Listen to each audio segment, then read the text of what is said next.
Vicki, I've got two after. You want to wait another minute? I was going to wait till 10:03, and There it you just turned 10:03. So, Right. you guys, I think it looks like we've got most everybody on here. So, I want to respect everybody's time. So, I think we'll get going. So, good morning, everybody. It's 10:03. Happy 2021. I guess we'll get ready to go and do the roll call. So roll call of voting members. For CCI, we have Barb Kirkmeyer, Mike Wallace, or Marie Madrigal. Mike Wallace is on the phone. Thank you, Mike. For CML, we have Megan Dollar. Nothing heard. I did hear Cheryl already. At-large member, Matthew Ruggles or Luke Adams. Nothing heard. Looks like I need to clean up the shading on this page a little bit. That's fine. First, BESP representative Tim Kunkelman. Hi, Daryl. I'm on. Thank you, Tim. Oh, and I saw Megan just joined. So Megan, I'll log you with being in attendance. Second, BESP representative Mary Jane Rasher. Yes, I'm here. Thank you. Thank you, Mary Jane. First, ILEC representative Wes Horn. I'm here, Daryl. Thank you. Second, ILEC representative Darla Joseph. Darla just messaged that she's here. Okay, great. Thank you.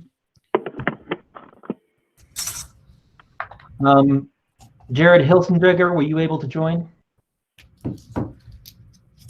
I did get an email from Jared yesterday saying he didn't think he would be able to join. He's in California helping to set up a hotspot for a major COVID testing site. Second wireless representative, Monica Aiken. I'm here. Thank you, Monica. CLEC VoIP first representative, Ray Paddock or Lindsay Carr. Yep, Ray is here. Thank you. Second, CLEC VoIP representative, Jay Slater or Erica Stevens. Jay Slater's here. Thank you, Jay. First 911 representative, Daniel Calderon or Susan Myers.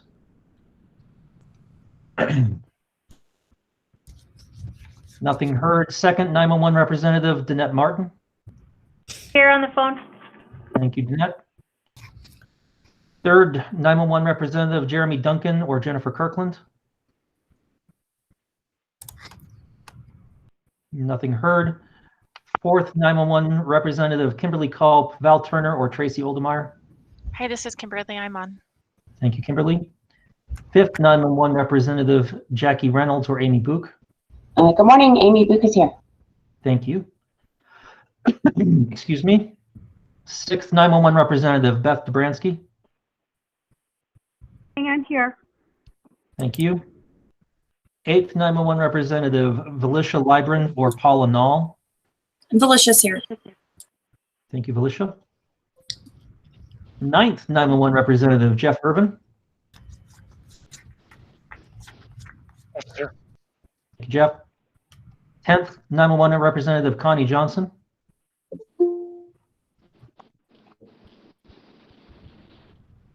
And I see Wes just joined. Make sure I've got him. Oh, he was already on. Okay. 11th 911 representative, Deanie Shin or Shannon Brent. Good morning. Deanie's here. Thank you, Deanie.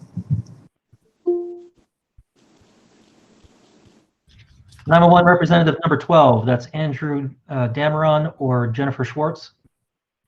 Andrew's here. Thank you, Andrew. Vicki, we know, is here. Next 911 representative, Tina Bonetta or Scott Newman. Hi, Daryl. Scott's here. Thank you, Scott. 911 representative number 15. That's Sean Shear or Brandy Seaton.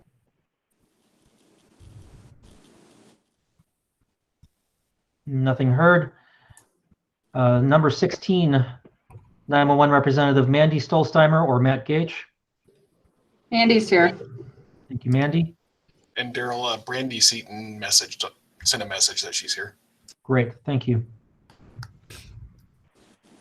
Number 17, 911 representative Carl Stevens, Tom Holman, or Monica Million. Carl Stevens here. Thank you, Carl. And Daryl, Connie Johnson piped up and said she's here too. There we go. Got that. Thank you. And the last, and I see Monica says she's also on the line. The last 911 representative, Patty West or Christine Mason. Yeah, Patty's on. Thank you, Patty. We have 86% of voting members in attendance. And we do have a quorum. Excellent.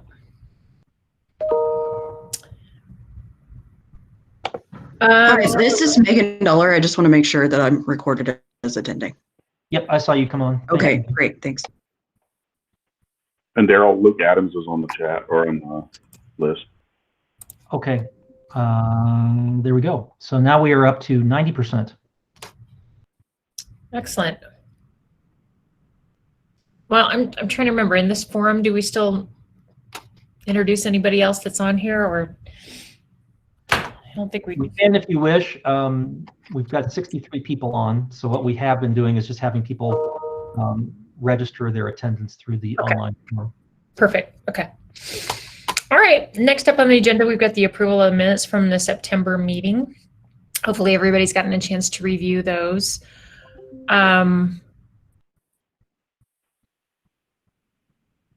If we, I need to get a motion for approval of those minutes from the September meeting. Carl Stevens motions to approve. Thank you, Carl. Can I get a second? Jeff Irvin seconds. Thanks, Jeff. Any discussion? Okay. Instead of saying in favor, we'll just say anybody opposed. Please say nay. Okay. Minutes pass. Up next, we've got the November task force election results. Daryl. So the only position we had that was contested was the at-large position. Matthew Ruggles did win re-election to that position. I've since learned that Matthew is no longer with the Independence Center, and I don't have good contact information for him. Cheryl? I haven't. Oh, I have his information.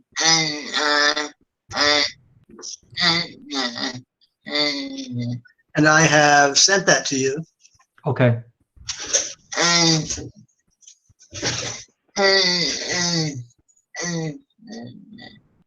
Who is? He wants to continue. Okay, and then the at-large position, unlike some of the positions, is not tied to an organization, so there's no problem with him continuing in that position, even though he's no longer with the same organization. So thank you for sending me his contact info. I'll make sure he's on the future email lists. Thank you. Yep. So that's really all I had to report, was that Matthew had won the single position that was up for, or that was contested. There were several positions that were up for election, but only one was contested. And that is the winners of that process are reflected in the voting member list that we just went through for roll call. Okay. Perfect. Okay, up next we've got the officer elections for 2021. So according to our bylaws, the vice chair succeeds the chair to the chair position. So Carl Stevens, I believe you are the vice chair. So at the end of this meeting, you will become the chair. We need to elect a new vice chair to take his place. And the secretary position is up for a vote every year. And the vice chair position does not have to be a voting member of the task force.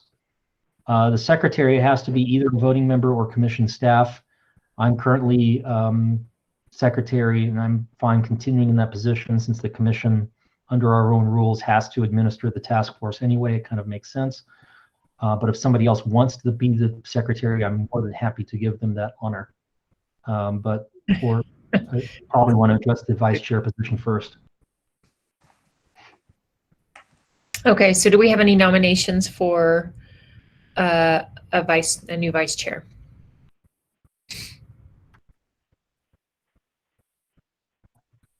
You can nominate yourself too. How you doing these days, Vicky? You got spare time? Yeah, I mean, yeah, I'd be up for it if, but I mean, I want to give others the opportunity. So Absolutely. So this is Kimberly, and I wanted to nominate Scott Newman for the vice chair position. And I think we should go ahead and lock him down so he can't come off mute and contest that nomination. Well, thank you, Kimberly. Actually, you know, I've thought about it in the past. The problem is right now I'm juggling 2.5 jobs, so I'm not sure I can dedicate the time I need to. I mean, I would love to help the task force out. This is definitely important work. I'm just not sure I can. Well, the commit great time. Although maybe Vicky, I don't know. Is it just about the administration, or I mean, because I think there's a lot of back end stuff that you and Daryl help orchestrate, right? Daryl makes it really easy. So, and the great thing, Scott, is it's just the vice chair position, so you have a whole year to balance your workload for next year. Okay, Yeah. well, I would be willing to serve if there are no other interested parties. okay. Well, even if there are, you know, we can't have an election.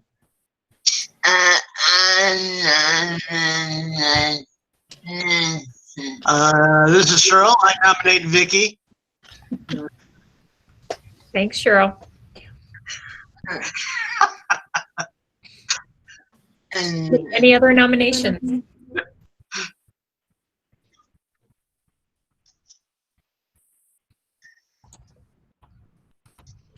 Don't overwhelm us with your.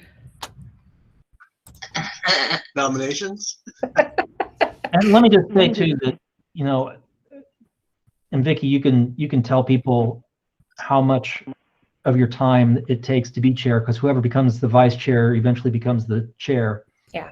You know, I think it is a very good way to kind of get involved with statewide 911 issues. So if this is something that you are interested in knowing more about, you know, there are occasional meetings that I get to invite Vicky and Carl as the vice chair to, that can be beneficial for anyone who's wanting to get more involved in statewide 911 issues. But I don't think it takes up a lion's share of your time, does it, Vicky? No. Nope. Just as Daryl said, you just get a little more involved in, you know, I try to attend a lot of the different subcommittee meetings, at least periodically, so that I kind of have a finger on the pulse of what's going on with these. But no, it's not a heavy work. It's not a heavy lift. So, all right. Well, so let's last chance. Anybody else have anyone they want to nominate?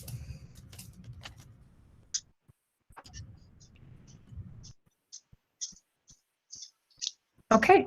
Well, with that, I think I will bow out and allow Scott to take that position. So Well, thank you, everybody. thanks for stepping up, Scott. Appreciate it. Sure. All right.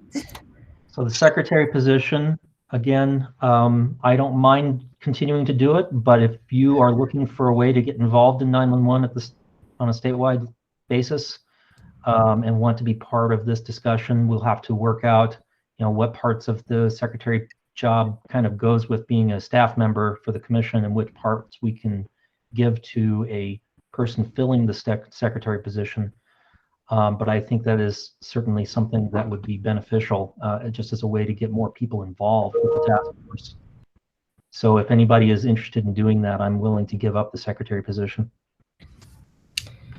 Anyone want to nominate themselves or someone else for the secretary position for the task force? I nominate Daryl Branson. This is Deanie. Thanks, Deanie. No, Steve, it's you do not even have to be a task force member, correct? Well, Steve, You yeah, must be, I'm sorry, you must be a voting member. Okay. yeah, we've got, and this may be something the bylaws committee will want to take a look at. The way it's written, the vice chair and chair don't have to be voting members, but the secretary does, or either be a voting member or commission staff. So it does have to be a voting member or commission staff. Yeah, I appreciate. I hadn't sat in on it in a while, and I was just curious as to how the administration of who can nominate, who votes, who serves, of course. And I thought it'd be a good idea to touch on it just to refresh some memories. Thank you. Sure. No, I don't think that's intentional. Go ahead, Holly. Sorry, Daryl, this is Holly. I was just going to say, can you give a quick synopsis of what secretary duties look like? Well, that's why I said we'll have to work out, because there's some things that I'll probably have to continue to do because commission rules say that staff will administer the task force. So some things that I do now will have to continue to do even if I'm not secretary. Writing, at a minimum, I would think that the secretary would write the minutes and post the minutes and take attendance at the task force meetings. They would also fill in if neither the chair nor the vice chair can attend. But other than that, I don't think that it would be a heavy lift either. I would continue to maintain the website and post to the task force's YouTube page after the meetings when we get the recording of the meetings. So I think for the most part, it would be a fairly easy lift. And so you either have to be a voting member or PUC staff? The way the bylaws are written right now, and I don't think that's intentional, which is why I said the bylaws committee might want to take a look at that, but that's the way it's written right now. So Daryl, this is Kimberly.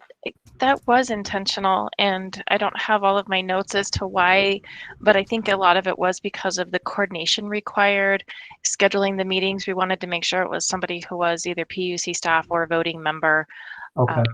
Because of that, producing the meeting minutes.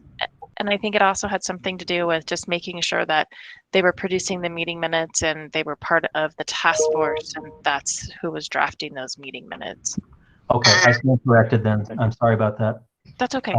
But either way, that's what it does say, that it does have to be a voting member or commission staff.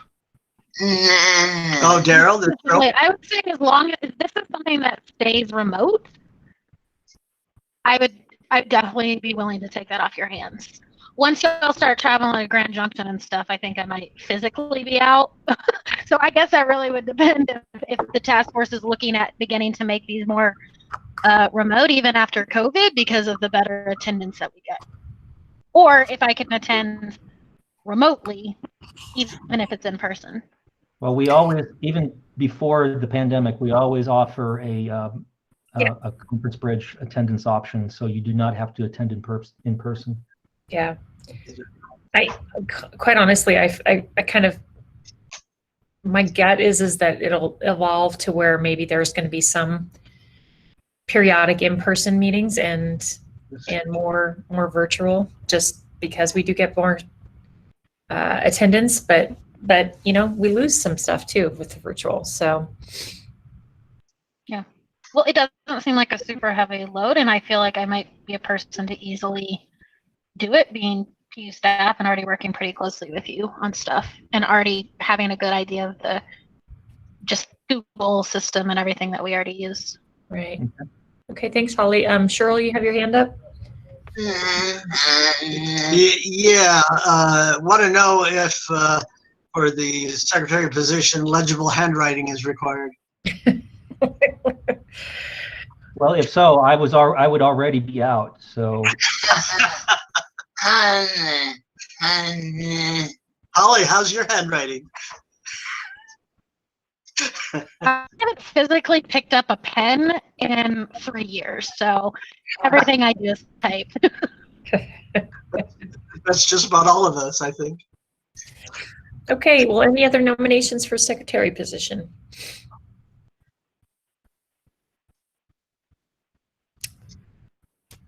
Okay, well, hearing none, it sounds like Holly's going to be the one. So I think there was technically 2 nominations, but I will drop out. Okay. Be Holly. I guess I just. Oh, you don't want to have a runoff, Daryl? No, I think I'll let you have it. Sorry, Daryl, didn't mean to disclude you. I figured you said that you were willing to give it up. So Yes, I am. Okay. So And, thank you. and this is Holly, just for the sake that I know that we do have folks who might be using sign language interpreters on here, will people just identify themselves before they talk? Sure. This is Daryl. Yes, we will.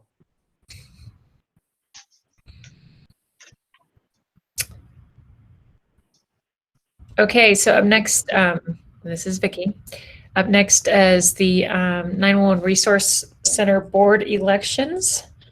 Got 5 board members with staggered 2-year terms, and we've got 2 911 positions, which could be either representing a PSAP or a 911 governing body, and a BESP position. So we are going to take nominations now. Anyone nominate for either of those positions? It might be helpful too if we say who's currently on the board. Sure. Are both the BES positions open, Vicki, or just one? Just Well, there is only one. there's BESP just one. position. There's just one, and it's you right now. Well, I guess I toss my hat in the ring then. Okay. Yeah, Thanks. so and the way it's listed here is a little weird. Where it says 2021, that means it's up for election today. So the positions that are expiring are Carl Stevens and Carl Simpson for the 911 positions, and Wes Horn for the BESP position. Okay, so we got a nomination for Wes for the BESP position. Any nominations for the 911 position or the BESP position? This is Jeff. I would prefer that we get some young blood in, but I would throw my hat in if no one else will. Okay. Thanks, Jeff.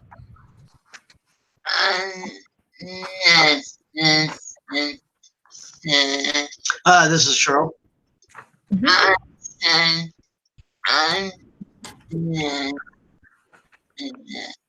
I think I'm young enough. Okay, so What do you think? Are you nominating yourself?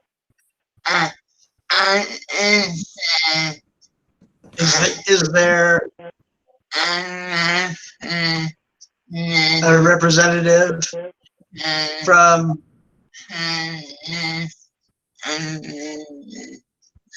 disabilities? there So is not. Yeah, so the Resource Center articles of incorporation and bylaws state that there are 5 board members, 4 of which represent 911 organizations, and 1 represents a basic emergency service provider. Oh, excuse me, 3 represent 911 organizations, 1 represents a basic emergency service provider, and 1 represents PUC or OCC staff. Right. So that's where we are. We're replacing 2 911 organization representatives and 1 BESP representative today. Okay. All right. Okay. This is Andrew. I'll nominate Jen Schwartz for one of the 911 positions. Okay. Thanks, Andrew. Is Jen on the call today?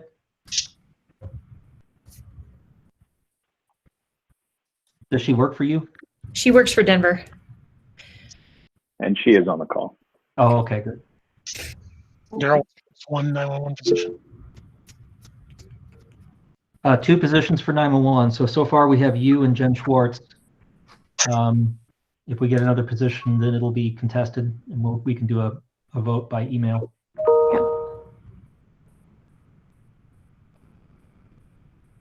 Anyone else want to throw in a nomination? This is Tina Bonetta, and I'd just like to second the nomination for Jen. Okay.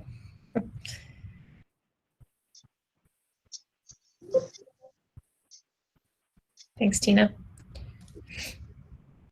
All right, last call. Any other nominations for either the 911 positions or the BESP position for the Resource Center Board?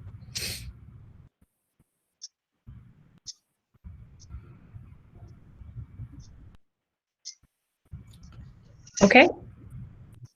All right, well, we've got our 2 positions for 911 and our position for the BESP position, so we should be good. Can I just say that since Carl Stevens or Carl Simpson will not be returning for another 2 years, I appreciate their service on the Resource Center board, and it's been they've been terrific assets to the Resource Center, and hope they are able to continue participating. Definitely. This is Monica. I second that and thank them for their continued support over the years. Definitely. Thank you both. All right. Up next, we've got the standing reports. And I did not update the link in this, so let me get to the right location.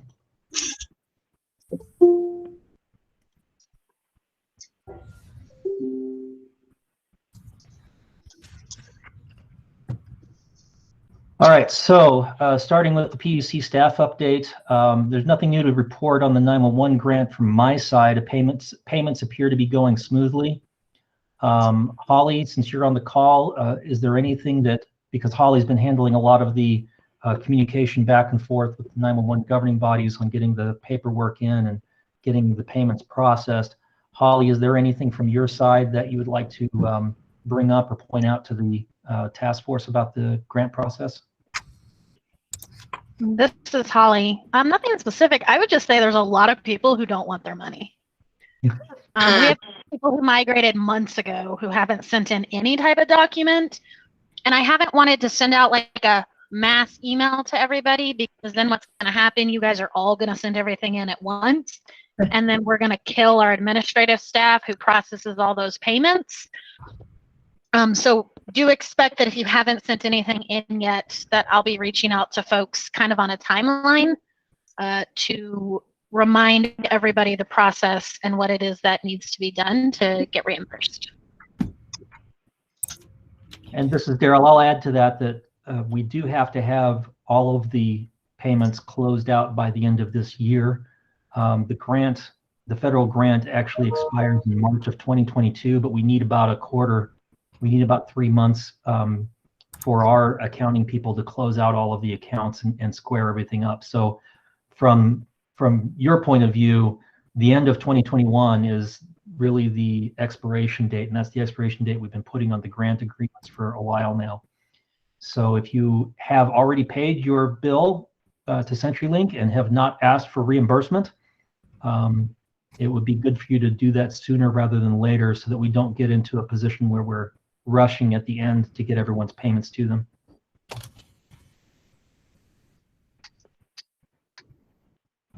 Thank you, Holly. 911 reliability proceeding. This proceeding, recently I filed a letter with the commission in this proceeding recommending that the commission close this proceeding. The reason for this is because we've reached a point in our discussions in these 911 diversity working group meetings that I believe we need to look at the possibility of a rulemaking to create a process by which Lumen can get approval for and payment for improvements to 911 network diversity in Colorado, whether they're doing those improvements themselves or using a subcontractor and then getting reimbursed through the 911 governing bodies paying an additional tariff and then reimbursing the governing bodies with an increase to the state 911 surcharge. So it's kind of a complicated process, and because of that, I felt that a rulemaking is probably the best way to go. Before we can do a rulemaking, we really need to close the other proceeding. The administrators at the PUC were not comfortable with having this proceeding open while we're having a rulemaking on the same topic. So I filed a letter in this proceeding recommending that the commission close the proceeding. And I believe yesterday, I wasn't able to attend the commission meeting yesterday, but I believe yesterday they approved that. So there will probably be an order coming out fairly soon. That's correct, Daryl. To close that proceeding. Thank you, Tim. Tim, was there anything else from that meeting since I wasn't able to attend? Was there any commentary that we should be aware of from the commission? I got my information secondhand from Conkelman, but okay. So no. So we should be seeing an order from the commission closing that proceeding, and then we may be doing a rulemaking concurrent with the other rulemaking we're looking at right now to implement the 911 auditing provisions and other provisions of House Bill 20-1293. We might do that as part of that or as a separate rulemaking. I'm not sure which way we'll go. I think Commission Council prefers to do them separately, but so we'll see what happens with that. Speaking of 911 rulemaking workshops, those are currently ongoing. We just had one this morning. We will have another one in 2 weeks. I'm hoping to wrap those up by the end of February so that we can then issue those draft rules as a notice of proposed rulemaking. So right now, the rulemaking workshops we have are completely informal. They're not part of an official commission process. Anybody can participate. You don't have to have a lawyer. You don't have to file an intervention. So if you are interested in participating in those, let me know, and I will get you in on that. We're into some really detail-oriented 911 auditing language that's going into the rules to fulfill the requirements that were passed in House Bill 1293. But there is still time to participate in those. FCC proceedings, there are no active proceedings being tracked at this time. However, I did send out an email to the task force a couple of weeks ago.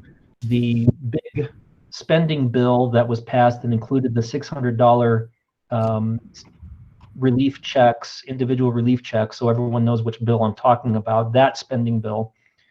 Included in the 5,000 pages of text, it included 11 pages that incorporated a previous bill that had been brought up and failed in Congress on the topic of 911 fee diversion. That language requires the commission, and here I'm talking about the FCC, the Federal Communications Commission, to promulgate rules within 180 days for defining what allowable uses or eligible uses or appropriate uses are of 911 surcharge fees. It also sets up a strike force. That's the statute's language, not mine. A strike force to investigate ways to discourage states from using 911 fees in ways that are contrary to the definition that the commission settles on.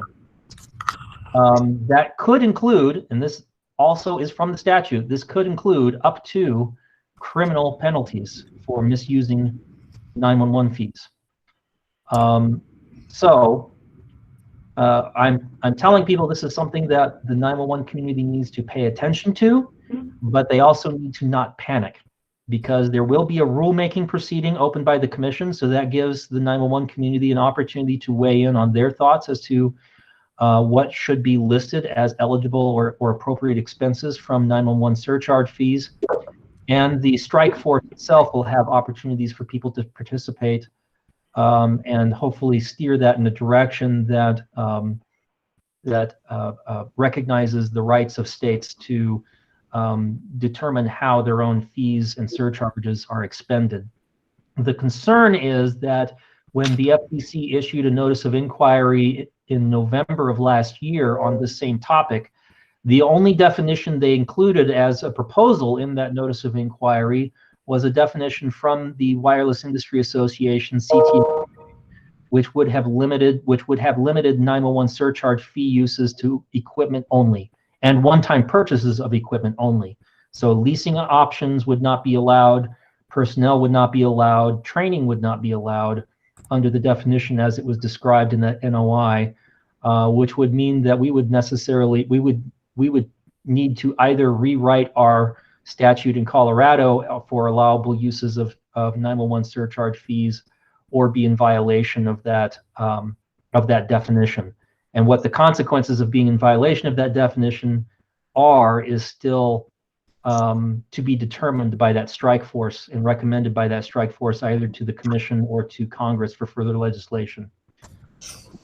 So that's the concern, but nothing is written in stone yet, because all this bill did was direct the commission to open a rulemaking and create and stand up this strike force to discuss the matter further. So when that rulemaking gets announced, I will make sure that this group knows about it. And I'll also send it out over the statewide 911 listserv so that 911 organizations that in Colorado that wish to register their thoughts on the matter will have an opportunity to do so. And I think legally the FCC has to provide 30-day notice at least for comments. So I would assume that they will get out a notice of proposed rulemaking, probably not this month because of the administration change, but possibly next month.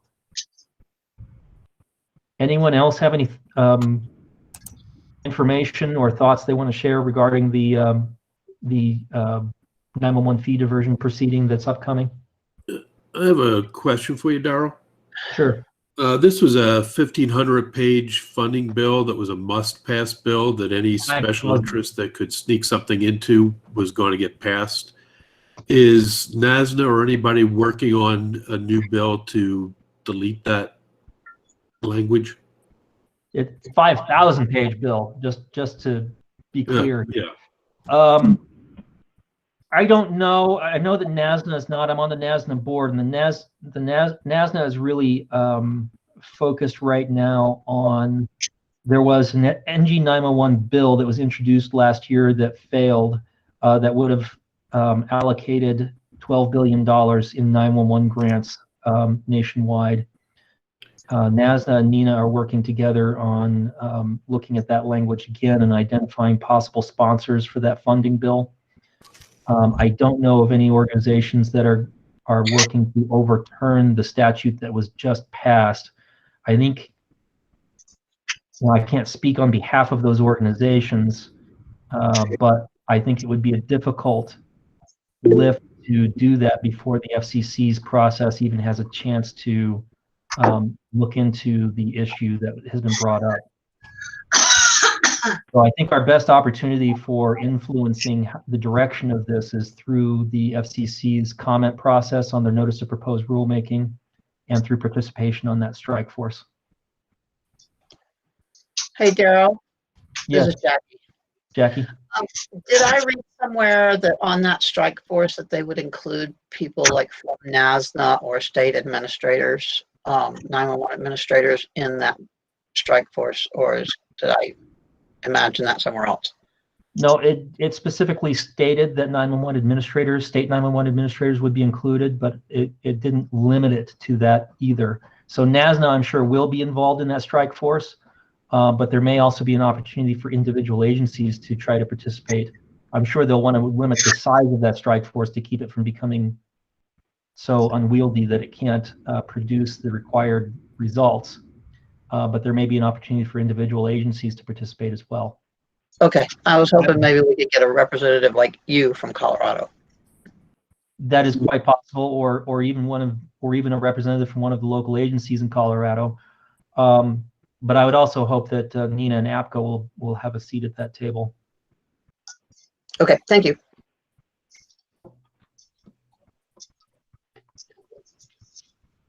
Okay. Vicki, do you have something? Nope. Okay. So federal legislation, we're kind of in a holding pattern right now. Every bill that we were previously tracking is no longer valid because the 116th Congress no longer is in session. We are now in the 117th Congress. At this time, I don't believe any 911 bills have been passed. I don't believe there has been oxygen in the room for any 911 bills to be passed or I should say introduced. But as those come up, I will try to make sure that they get added to this list. And I'll let Monica know as well so she can update that, the legislation page on the Resource Center website.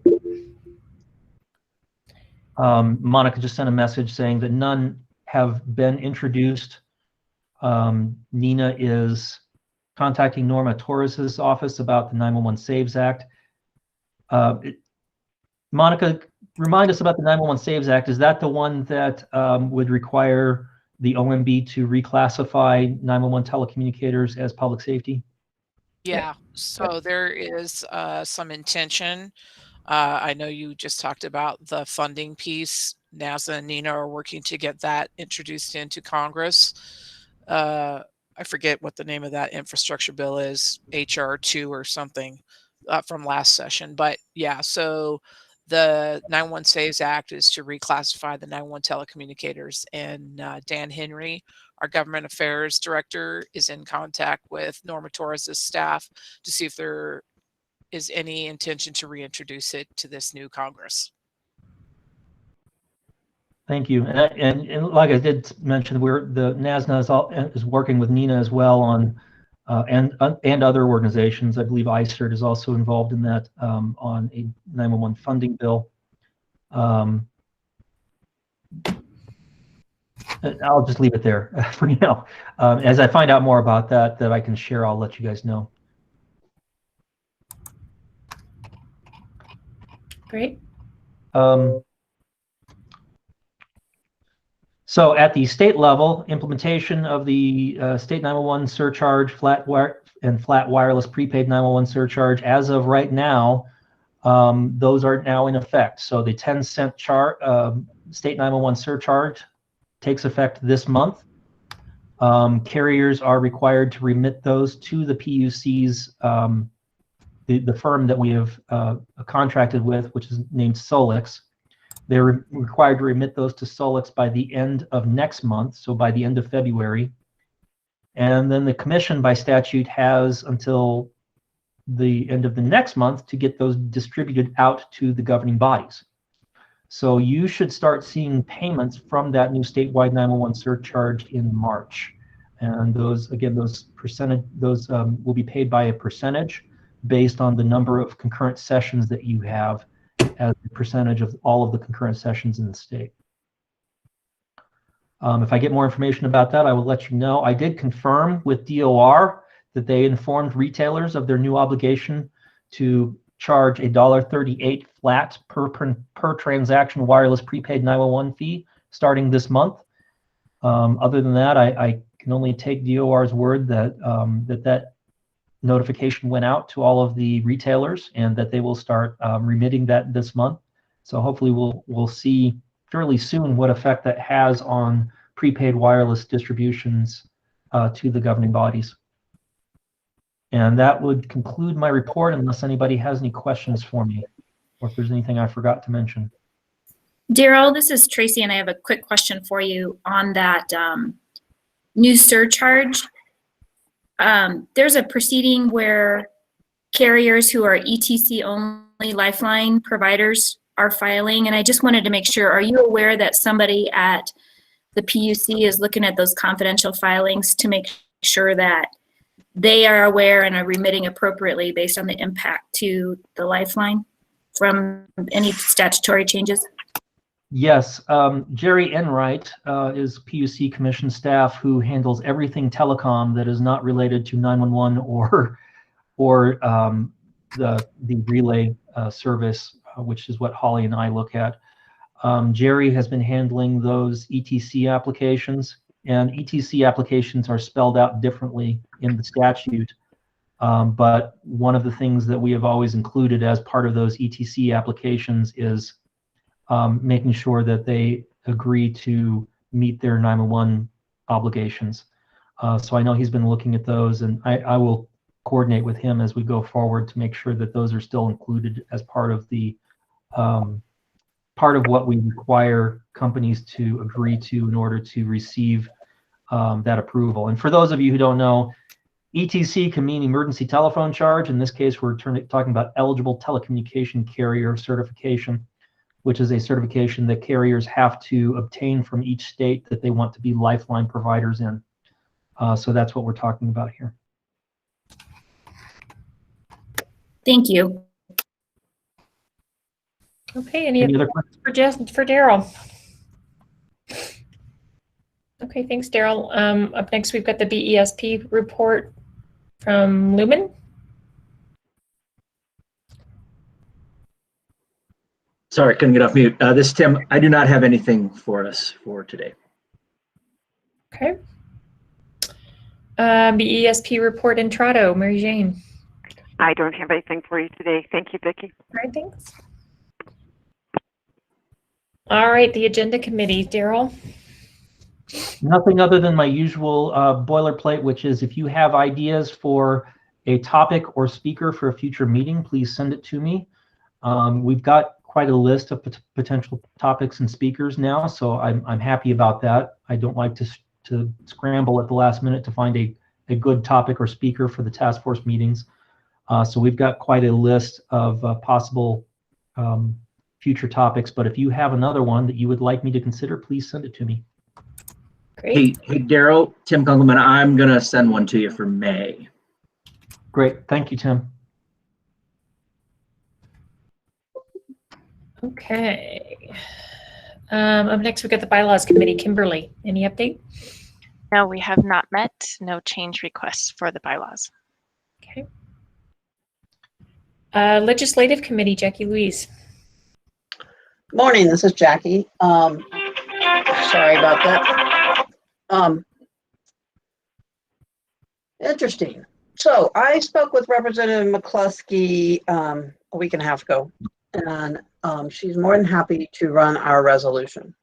And while on that call with her, she asked me, since we're going for a resolution that wants to bring our community up to a different professional standard, that why aren't we running a bill, was her question to me. We do have some draft bill language that would put in some standard requirements for us. So as the resolution would call for us to be moved from the administrative clerical position to a protective services position, a legislation effort could bring us the actual recognition behind that, basically. So the legislation, draft legislation, was put together by a few people based on national standards, NINA and APCO. And I did get that out to everybody last week, and I sent it out to everybody on the task force. And the reason I did that was that Representative McCluskey said she would be happy to run a late bill for us. But if we wanted to do so, we would need to know that before the March task force meeting. And so that's the reason I put it forth so quickly and with the question so quickly. That all being said, there's a couple things I wanted to address first before we have any discussion about it. One, I've heard a lot of chatter that this is could be unfunded. And that's simply with our new legislation that we just got for funding. We have plenty of funding mechanisms for anything that may be for your authority board, your PSAP, maybe you need more money for. There are plenty of mechanisms to go and get that money. Number one, we can raise our surcharge to $1.72. I know that a lot of you are already above that. However, I want to point out that applications to the PUC have never been denied that I'm aware of. That if you have a reason and a need, that the PUC usually approves those surcharges for hire. So that's one mechanism. And the other mechanism, of course, is the state wide supplemental surcharge that each year can be set determined on need. So if there's something in that legislation that causes a need for everyone, there could be a case made at those rulemakings to increase that statewide supplemental to include those costs. So I wanted to throw that out there first. I do know that there has been concern about what's in those standards. And some of that concern is basically on logistical issues versus finance issues. So all I'm trying to do today is find out if this task force wants the legislative committee to move forward with this legislation, put in what we think should be in there, what we would like to see in there, take out what might be completely onerous to authority boards or 911 centers. But all I need today is, yes, you want the legislative committee to move forward with this, or no, you don't as a voting group. And Kimberly, I saw you raised your hand. So with that, I will open it up. So Jackie, I think just a couple pieces from my perspective up north. we don't really know the funding yet. So to say that we have funding that could cover some mandate, it's just an unknown right now. It's an unknown as it relates to the amount. I think a lot of math has gone into it, but it's still a question mark until authorities start receiving that revenue. They're able to pay their new tariff fees, et cetera. So I'm not comfortable saying or feeling like we would have enough money to offset any sort of training mandate that would be initiated from legislation. My other concern would be, and I know there's lots of conversation, this isn't anything new, but rushing something through, and it would feel like a rush because of, as we all know, work and conversation and groups and committee meetings are all critical part of the process. The last thing we would want to do is to gather in a way that makes it look like we're disjointed.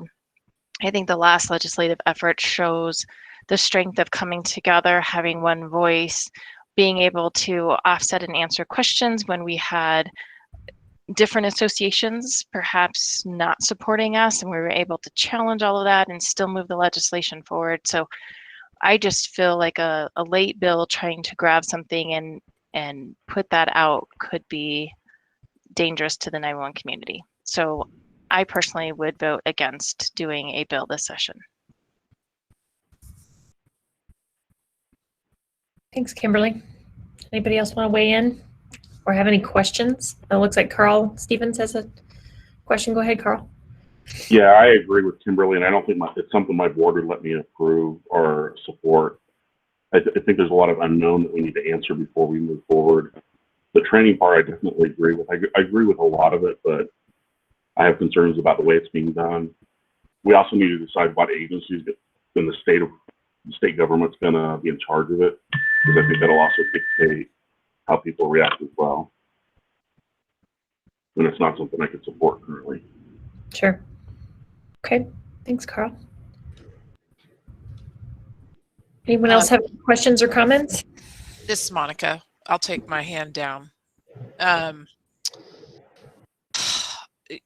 McCluskey just got reelected, so she has at least a 2-year term in office. And I think Kimberly's points are right on point, as are Carl's. We were super successful when we were methodical about our approach to legislation, and we made it a priority. And this really, frankly, is our next step. So we need to be as methodical as we were in the first go round. We certainly can't lose sight of the fact that we have unprecedented support in the legislation, and I'm sorry, in the legislature. We've worked really hard for that. So while I completely understand McCluskey's question about the resolution versus legislation, maybe we just do the resolution because of the hybrid situation of the legislature per se, because they're even functioning on a different calendar, if you will, than normal. And then we take the time in the next several months to work towards putting something we can all get behind, because there's some things, frankly, in the current legislation that I don't think we would get the police chiefs, fire chiefs, or sheriffs to get behind because of the staffing suggestion of 2 people on duty all the time.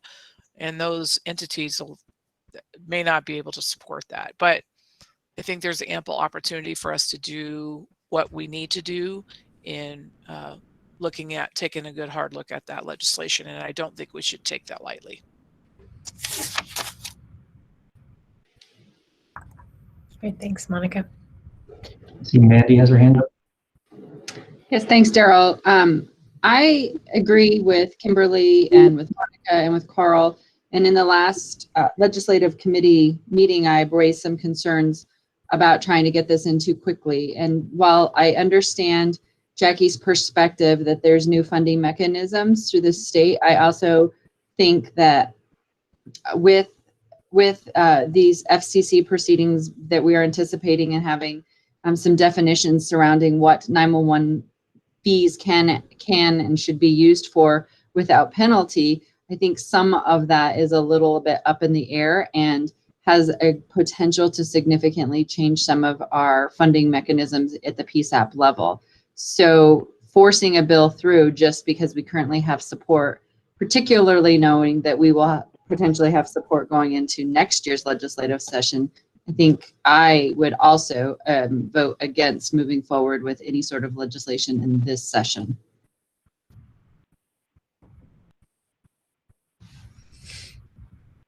Thanks, Mandy. Anyone else? I have one more question. Oh, go ahead, Jeff. Go ahead, Jeff. This is Jeff. Yeah, I concur. I think, we may be rushing and be premature this year. Okay. Jackie, was McCluskey still willing to carry forward the resolution? I know it's just kind of a formality, hoorah kind of document and really has no meat behind it, but I think it would be substantial still, and then with advising her that we are working on a well thought out, participated in document that we could present to her with 100% support of the 911 community. Right. And this is Jackie. The reason I brought this forward was because of McCluskey's question. It had nothing to do with me personally. But I'm, as a legislative chair, I'm going to do what the task force would like us to do. So the reason I brought the question forward was due to Representative McCluskey's question. She said she would run the resolution, that she'd be happy to do that. And I will circle back around with her and let her know that we really don't have enough time to put a solid bill together that we can all get behind, which is kind of what I thought anyway, but I wanted to put it to the task force. So I will ask her if she's, just really wanting to do this, but I think she'll run the resolution without the legislation, but I will verify that with her. I don't see why she wouldn't. And then the legislative committee can really get into the meat of this. I do have a full list of comments that I've received from people, and of course concerns of my own, but I have a full list of that, and that can be taken back to the legislative committee and we can start working on getting something solid. So please, if you have comments, think about them, bring them to the legislative committee, which will meet next Tuesday at 2. So yes, thank you all for your comments, and I look forward to getting us a good solid bill. And my only other comment is that if another group decides to run something, we might not have any say in it, or as much say in it. Obviously, we'll be able to argue against it. But anyway, thanks. This is Daryl. I just want to add one comment before we move on. And I hear that, and I think the consensus is pretty clear today that we need to wait and take more time, and I think that's appropriate. I have been seeing that in recent years, the American Heart Association has been going state to state, looking at which states have EMD requirements and which states don't, and pushing for EMD requirements in those states. We are also in a minority of states now that have no statewide 911 training standard requirements. And I think that it becomes difficult when we're putting forward a resolution to say we want our profession to be recognized as a profession, and 911 telecommunicators to be recognized as professionals, while not having any professional standard requirements. I think that if this group is actively working on legislation, that will help. So if the AHA were to come up this year and say, we want Colorado to require EMD, we can say, well, this group is already working on standards. Please stand by. We're going through a collaborative process, and we may have something available for you for introduction in 2022. I think that will go a long way. So I'm glad that this group is, I'm glad that the task force and the legislative committee will be looking at this further, even if we're not ready to move forward with something this year. you know, and regarding the funding issue, when we opened up funding quite a bit with House Bill 1293 last year by raising that raising the threshold. That threshold is up to the commission to some extent on how to set that. But when they set it to $1.72, they more than doubled what that threshold is. And I know that there are a number of 911 governing bodies that are increasing their emergency telephone charge in February, and then some that are planning on doing it in June because of that increase in the threshold from 70 cents to $1.72. And then there's the additional funding coming from the state 911 surcharge fund. So I do think that it may be reasonable for legislators to look at that funding and say, well, we just increased your funding, or we increased your ability to obtain funding by a fairly large margin. So it might be difficult to ask for additional funding on top of that for additional for these standards. But maybe that's something that the legislative committee can explore in its discussions, and maybe there is an opportunity for some additional funding somewhere to pay for that. And to Mandy's point, I think it is important to see where the FCC is going on their process from the 911 surcharge acceptable use rulemaking that they're going to be doing. See what direction they're going with that, because that will definitely have an impact on this conversation. And that's all I have. Thanks, Daryl. I will say that the group that worked on the resolution language did a lot of great work on it, and I think it had some solid language in there. So, Kimberly, you had a hand raised? Yeah, just a quick point.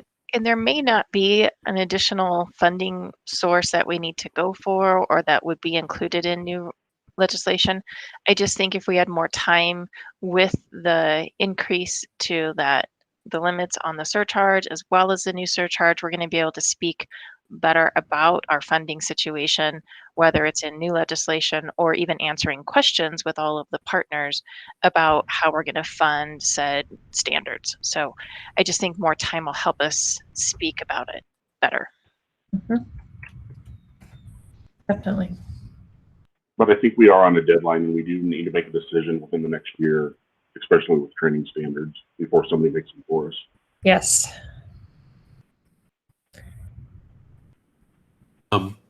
Perhaps since Jack is looking for direction, the direction could be to focus on a training standards bill for next year.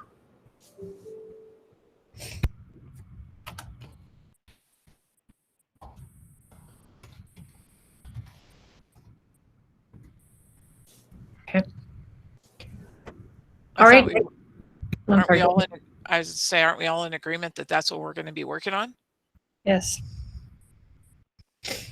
Yeah, so this is Jackie. That was my understanding. That's the legislative committee's kind of marching orders, that we move forward with the resolution and let Representative Plusky know that we appreciate all her support, and that maybe she would be willing, as opposed to putting in it as a late bill this year, maybe she would support putting it in as one of her 5 to begin with next year, which would give us time to flesh out all these concerns and comments and make sure we're moving forward in a timely manner. And I agree, like we did on the last one. The last one was solid. We were all behind it. We all had input. We worked on it we started, I think, about this time and then worked on it for a year. So I think if the task force, I hear the direction to move forward with it this year is what I heard from that conversation. So I don't know, Vicki, if you want to take a vote or how you want to do that. My thought was that if there's concern that somebody else might move a bill and our response is we're working on that for next year, that it would be good to have that in the minutes. I think you can have that. You can have that in the minutes without a vote necessarily if it's just being kicked back to the committee. But just to clarify, Joe, something you said earlier, you said we should agree that we are moving forward for next year for training standards. I think the legislative committee should discuss the scope of what they're looking at in terms of standards, because it might not just be training standards. But I think that's a good conversation for the legislative committee to have.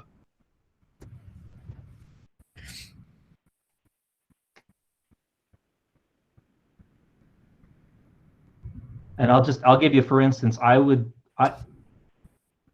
when I tell people that there is no requirement in Colorado that if a 911 center is giving medical instruction that they're following an established protocol to do so, they don't believe me. Yeah. It's really hard for me to explain to people that the 911 centers do a great job, but they're all doing it on their own. Yep. There's no requirement that they do so. And if a 911 center said, you know what, my people can wing it just fine, and they don't need protocols when giving medical instructions, there's no there's nothing in the statute that prohibits them from doing so. Well, it's just a matter of time. It's just a matter of time for this is coming down. I think that training standards are probably one of the most important things we need to be looking at, but it may not be the only thing we need to look at. Yeah, and I agree with that, but I think the clock is ticking and we're getting close to running out. But I also don't want to rush this. Right. And I think the other thing is basically keep the representative updated on where we're at, so she knows that we're serious. Yep. Yeah, I think we're going to take this opportunity to really refine this and get exactly what we need out of it. But we don't want to take this opportunity and then slide back to where we're not working diligently on this, because it is, as you all pointed out, it takes a long time to really put something like this together. So we want to make sure we're very judicious about this. So, are we at a juncture where we need to think about creating something similar to POST, and maybe funding that somehow through the trust fund or something? This is Jackie. I think that the draft didn't go that far, and I know that in the past, I think Connie has more information on this, but in the past there was legislation about 10 years ago that the counties and the cities were very opposed to, because of they felt POST standards were a little onerous for their government, their local government, since local government does fund most of 911 centers. Of course, that was a time too when sheriffs didn't have to be POST certified.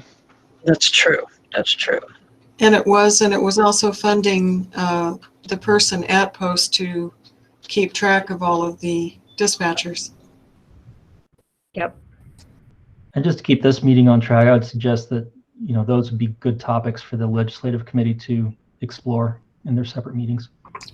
My question with training, can we not just incorporate the EMD in that? It is a training issue to that. So in our language, we use that requirement.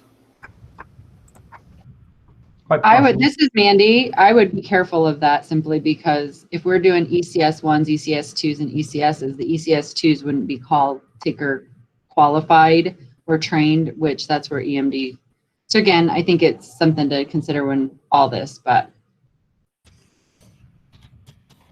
So this is Jackie. What I'd ask of the people who are on the legislative committee and who are not on the legislative committee, if you're on the legislative committee, we can take all these topics back there. But if you are not on the legislative committee and you just want your comments heard, like I said, I'm keeping a list of comments that I've received so far. And if you have any comments of something you would like to see or wouldn't like to see, please send those off to me and I can bring them back to the committee to discuss each point. That would be awesome. Great. Okay. I think that's it for the legislative committee update. Equal access committee update, Cheryl.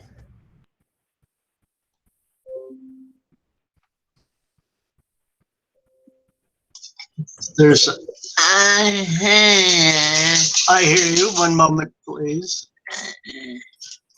Okay. Cheryl wants me to read this for you. She says, we were scheduled to meet December 15th. The topic was potential AAC 911 messages presented by Julia Beams. However, there were only 3 of us on this meeting, so it was determined to reschedule Julia to the February meeting.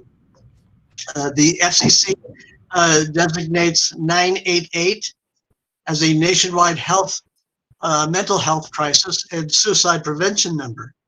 And she would like, Daryl, could you please expand on this? Give you a couple minutes for that. Actually, we have this under old business today, so I can talk about it now, Vicky, or we can talk about it when we get to that point. Okay, that's okay. I'll go ahead and continue. Today there is a webinar at 12:30. It's an ADA National Network Learning Session. Everybody, somebody, anybody, and nobody. Colorado's development of a statewide access and functional needs program. Speakers are Sadie Martinez, Amy Voth Siebert, and Charlotte Olson. This will be archived on the 14th of January 2021. Check out the newsletter, Technology and Disability Policy. There's a lot of good info in that. And our next Equal Access meeting will be January 27th. Speaker is Salima DeForce. The topic is WEA, which is Wireless Emergency Alerts. February 24th, Julia Beam on potential AAC emergency messages. Anything you want to add to that, Cheryl, or clarify if I misread? No? Oh, okay. And for Holly? Do you have anything to add to this report? She says not today. Okay, that's all I have. Go ahead. Wait a minute. And what, Cheryl? I need to jump off shortly. Okay, go ahead. Okay. All right. Thanks, Cheryl. Up next, we got the outage committee, Daryl.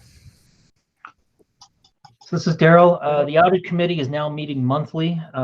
This month, we did not get through all of the reports that we had to look at, so I've scheduled another meeting for January 26th.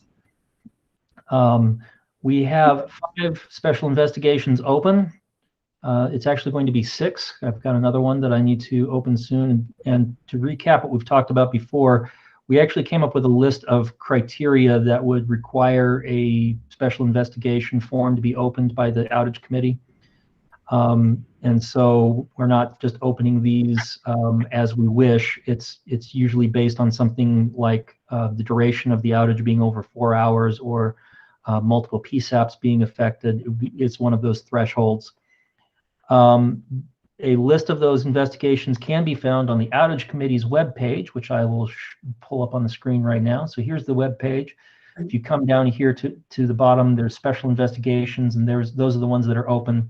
The 6th one that I haven't created yet is still on there. And if you want to look at old ones, you just click on where it says archive here, and that'll open a folder with ones that have already been closed.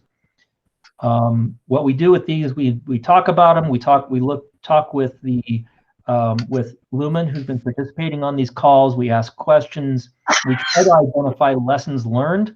It's not a beat up Lumen session. It's more the purpose of these meetings is to try to find things that can be done either by Lumen or by the 911 governing bodies or by improving communication between those groups to either reduce the likelihood of outages in the future or to reduce the negative impact of outages when they do occur.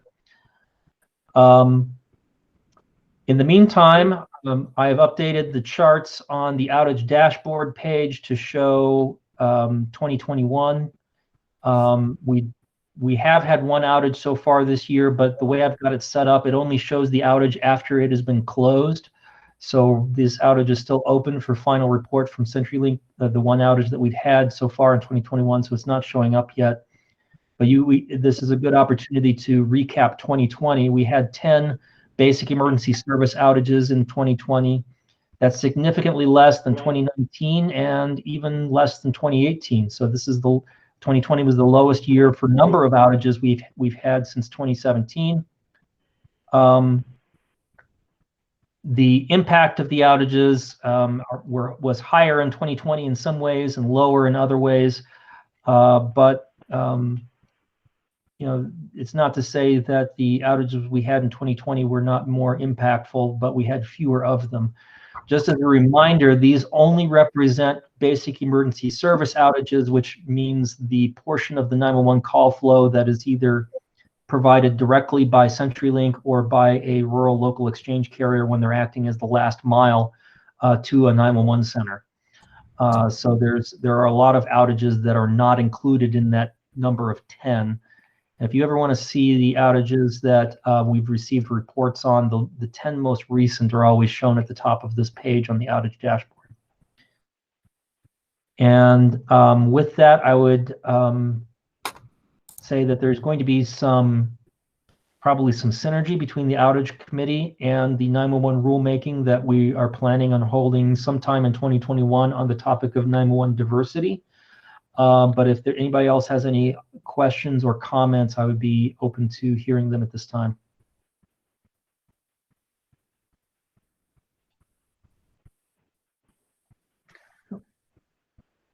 Okay.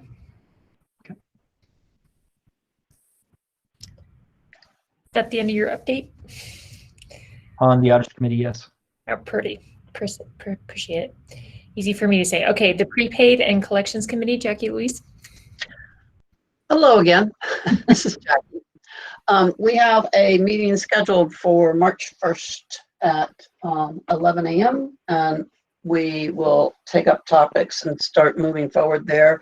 We were hoping by then we would have a little more information on the collections and how they're working and that kind of thing. So I look forward to talking to you all on March 1st on that.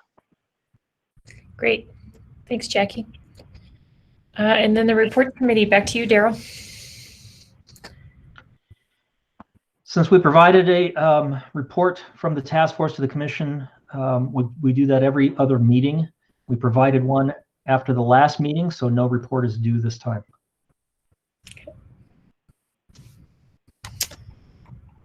EZNet users group, Kimberly.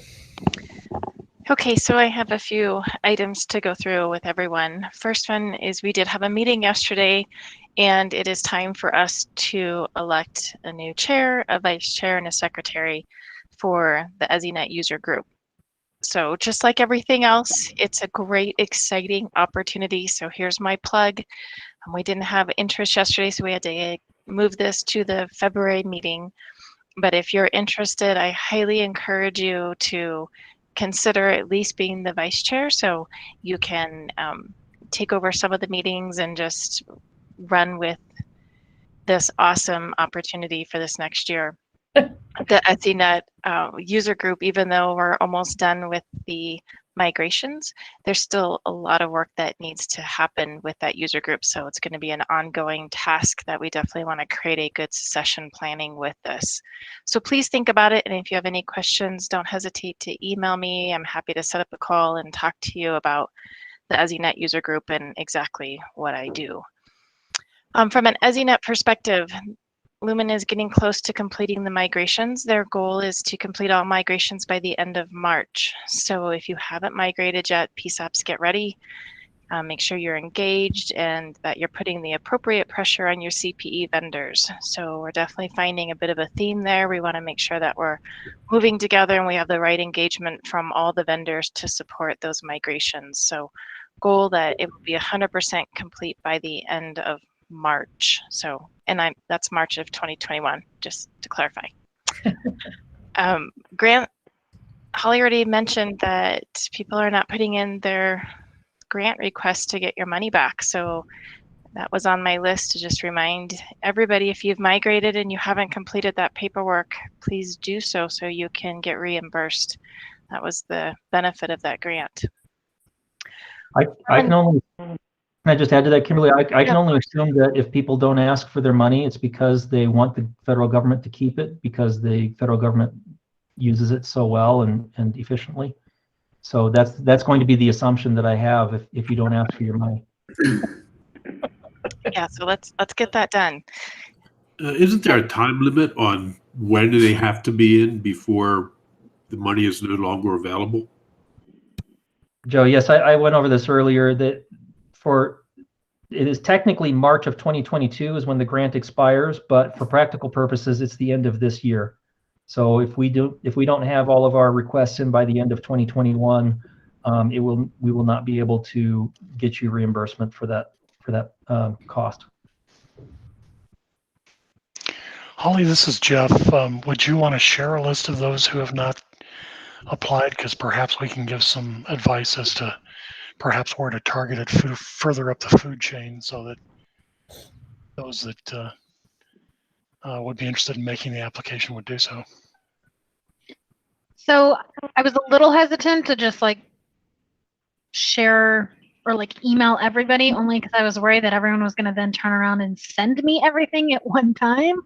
So I kind of have a timeline of reaching out to these folks and even providing them step-by-step directions. And maybe they haven't requested reimbursement just because they're not exactly sure how, and it's just on the back burner right now. So I definitely have a list of folks, and I think I'm just going to be reaching out to them maybe like 5 at a time, so that we don't overwhelm people. Like once they do understand, we don't overwhelm our administrative staff who's doing the payment reimbursement part. Yeah, I'm just concerned that it may be stalling out at the ECC level and not getting up to the authority level or the county level, whoever in finance needs to make that decision. Yeah, and I'll be reaching out to whoever is listed as their probably whoever's listed as their signing authority on their contract, which is usually somebody at an authority level rather than just, somebody who's maybe working in a PSAP or something like that. And Carol, Holly, is that you think? we have grant agreements for all of the 911 authorities now. Is that correct? We are still behind with 2 of them, and I think that is actually on our end that they're being signed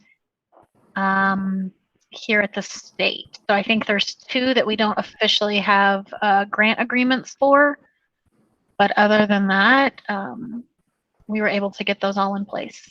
Right, but everybody has been every 911 authority has been contacted, so they should be aware of this. Yep. This shouldn't be coming as a surprise to anybody. Okay. Kimberly, I'm great. sorry. No, I derailed your presentation. Go ahead. it's important. It's money. So we take as much time as we need to on that. The other item, just for everyone's awareness, is that there are some issues for PSAPs that have migrated over on the EZNet, and these are unresolved issues. We don't know if the issues are within CPE configurations, if it's something in the EZNet, if it's something between the CPE and the EZNet, but we're not getting them resolved. And so we really need proper engagement from Lumen and Intrado and the CPE vendors to get these issues resolved. It's an impact to call flow. It's an impact being able to get the right emergency response personnel to respond and get that information to them. So we had a pretty good call this week. We have a new service manager with Lumen since Roy Mann retired. We're just really hoping that we can get some of these critical issues addressed and figure out what they are. And then if there is something in the network that can be changed and reviewed for everybody. So all the issues that we're having in the EZNet are documented on a spreadsheet that's saved up in the shared folder, and all the meetings are recorded, so feel free to listen to those. If you are tracking an issue, if you've migrated over and you're having an issue in the EZNet and you're just having some of these side conversations and you're not getting a lot of traction, we would love to know about it, because there could be something going on in Denver that is similar to an issue going on in Vail, and we want to be able to document and see the big picture. So please send those to me, or you can just upload them to the spreadsheet, or can email Cindy direct and then CC any one of us on the EZNet to at least have our eyes on it. The other issue that we've been communicating with everyone about has to do with MLTS impact. And the multi-line telephone systems in the legacy network, there are times that they would route to your default routing and they would show up as no record found. In situations like that, when PSAPs have migrated over to the EZNet, we expect it to be a no record found. Unfortunately, those calls are routing to Aurora, because that is our last stand PSAP. That's our default routing PSAP. And so one change that Lumen is going to do is to change the default routing, and I say by region loosely because for a lot of us, even Northern Colorado, Eastern Plains, that's going to be Denver, but then they've identified different default routing PSAPs in different areas of those selective routers. So they're going to be working on that change this week. So it won't get those MLTS errors to your PSAP, but it'll at least, I'm going to say, balance them a little bit around the state. We also have an MLTS issue for some MLTS phone systems that would reach the PSAP and it would display the proper information, or at least like a general outbound number and the general location, maybe not all the way drilling down like a PSLA system. And unfortunately in the EZNet, those calls may route to a default route with no record found. So we sent out draft letters for everybody to take a look at, to send, to educate, but this is definitely an impact that needs your attention, an opportunity here to send out letters to businesses. We do recommend testing post-migration, your schools, your hospitals, maybe some of your large businesses that you think have an MLTS system to make sure that it's all routing and working correctly. And if not, then you can at least send them a letter and maybe engage their PBX. So I'm going to pause there and see if you have any questions before I move on to the next issue. Just a bearer of good news today. This is Daryl. This is Tina. Go ahead, Tina. Oh, I just, no question. Kim, I just want to thank you. Thank you for the efforts you're taking to enact some outreach because this is impacting our PSAP. So I'm grateful for the efforts so far. And Tina, that was going to be my question to you. There's no reason why you have to be the default PSAP in the state. You're one of the largest, but you're not the largest. So, is this causing, is that something that needs to be addressed? We need to change who the default PSAP is, because I don't want Aurora to be overwhelmed or to have a negative impact on its staffing because of the designation as the PSAP of last resort. So I would say that right now, although it's noticeable, it's still manageable. Although I would say that if this increases in volume, we're going to become overwhelmed. And so as long as we are starting to take efforts now to mitigate and to reduce the volume of these calls, that would be helpful. I've noticed just from week to week, our call volume, I'm looking at maybe 100 calls total per week, kind of deviating from our volume. So, really not seeing something that's catastrophic, but, so long as this doesn't escalate. So I think a couple pieces to that, Tina, would be that the change that Lumen's going to make hopefully this week would, and it's going to be more on the western slope, it'll be once Grand Junction migrates over, that should help lessen your load. But the piece we probably haven't done well is when those no record found MLTS calls are reaching your center and then they get transferred to the local PSAP, it's closing that loop of identifying. And it's going to be hard for a dispatcher to key in and go, oh, this may be an MLTS issue. We probably need to educate and follow up with the business. And so a takeaway from this would be getting in and running reports and taking a look at those no record founds. And then locally, if you have a lot that are occurring, being able to then reach out to those businesses and have that conversation. So that piece and closing that loop is probably something that we all need to think about what we're doing from an authority perspective. And then that goes to the reports. So we had report training yesterday, and I'm going to say it was left a lot of questions and a lot of follow-up required by Lumen and Intrado about what we saw in the reports. I'm just going to hit on a couple that started to make me a bit twitchy. And one of them was in December around the state, it showed that there were 44 unanswered 911 calls. So we're talking about calls that rang in and from the report never were answered. So what does that mean? We don't really know. We don't know if those are valid numbers. We don't know if there's a phone number behind that statistic that we could drill in and then run reports on our PSAPs to determine did they truly get answered. So Lumen took away that they need to do a lot of follow-up. I think they're going to have conversations with Intrado so we can understand that report. I encourage everybody that if you've migrated over on the EZNet to get in and take a look at these reports and specifically drill in and take a look at that report showing unanswered calls for your particular area.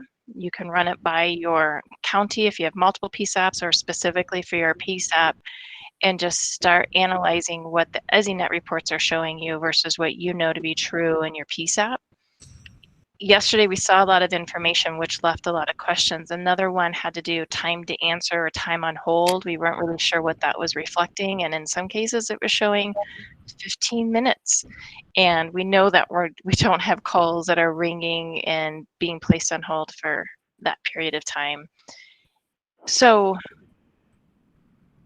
a lot of questions. The reports were concerning. We don't think that they were truly reflecting the environment, but we just don't know yet. So definitely waiting for some follow-up from Lumen, and that'll be hopefully some answers next week or by the time of our next EZNet user group meeting, which will be February. So any questions on all that lovely information? This is Daryl. I just wanted to add that while there's still some unknowns that Lumen and Intrado will be working on and hopefully getting back to us fairly soon, there is some very valuable information in those reports. And one of them is there was a report in there, I don't remember the exact name of it, but one of the reports actually shows the phone number for each default routed call. So talking about those no record found calls earlier, it would be good for each PSAP to check that occasionally and look up those phone numbers and make sure that they're closing the loop, as Kimberly put it, on following up with whoever owns that phone number to make sure that if it's because of their way their MLTS system is configured, that gets corrected so that those don't show up no record found the next time somebody calls 911 from that same number.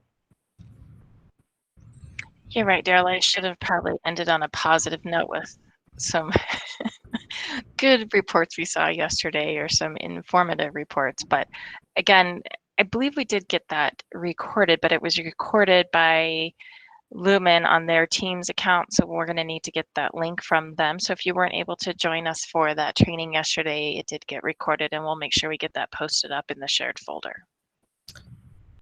And Kimberly, this is Vicki. So Matt Gage actually forwarded us a link on some training documents that kind of address some of this stuff. So I don't know, Matt, are you able to forward that to everybody so that we have access to that? Really, that was a response to an inquiry sent to Carolyn and Kim at Intrado.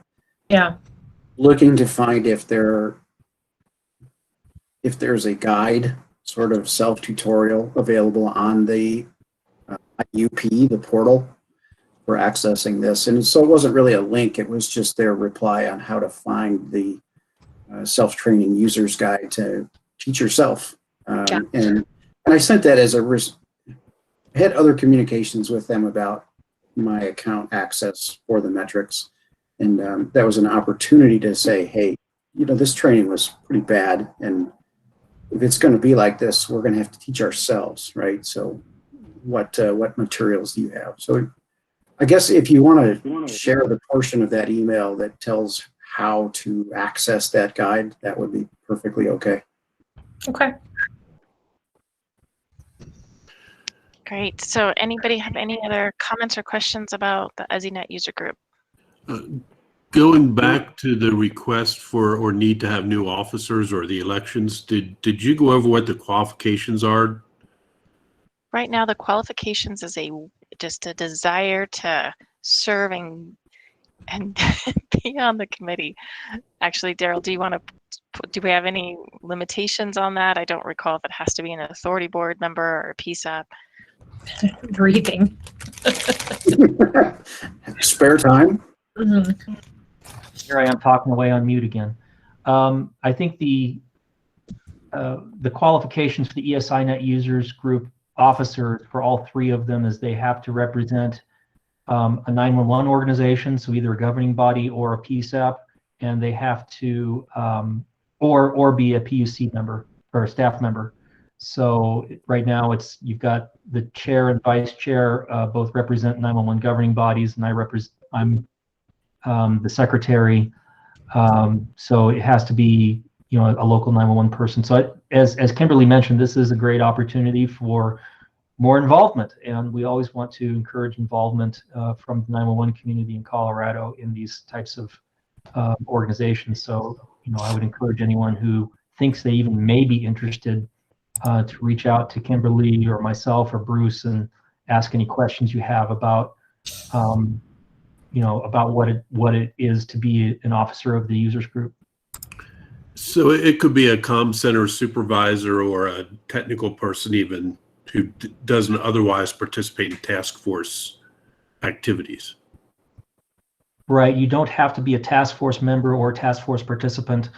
I do think and I don't have it up in front of me right now, but I do think you're representing the governing body. So you would want to get that cleared with the governing body that you are associated with. But it doesn't have to be a lawyer, or it doesn't have to be an executive director of a 911 authority, so long as you are there representing your governing body.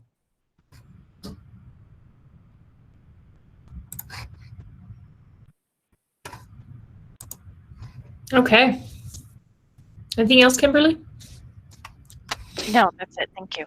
All right. Up next, we got GIS committee, Matt Gage.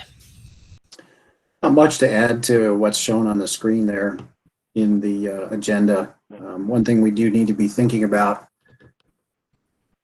we need to take a census of where each 911 authority and their PSAPs are at in terms of GIS data they already have, data in work in progress, and so forth. We need to know where we're at to know where the gaps are. Yep. Definitely. Do you have a meeting scheduled anytime soon, or? I don't. Honestly, I'm so busy with daily work. Yep. I feel kind of bad that I'm not able to spend more time on the GIS committee issues. I did have a meeting with state OIT GIS about doing a census in each county GIS and municipal GIS, and they were keen on the idea, and we're going to have internal discussions and get back to me. It's been several months, and I've not heard back with them, so I need to reach out and see where they're at in that process. Got it. Okay. This is Daryl. Can I clarify something I just said about the users group elections? Go ahead. So the charter for the ESINet users group says that voting members or PUC staff may hold any officer position, but to be a voting member, each 911 governing body or authority decides who its voting member is. So it doesn't have to be someone at the authority level. It can be a PSAP supervisor. It can be an IT person for a PSAP. In fact, I would encourage that, because those are often the people who are having to work out the details of migration, for instance. So I would, don't let this scare you, because the governing body can decide who its voting member is. And so it's really up to each person who might be interested to work that out with their local 911 authority. Okay. Thanks for that, Daryl. Up next, we've got the Colorado State Public Safety Broadband Update, Ed Mills. I think I saw him leave. Is he? Ed, are you still here?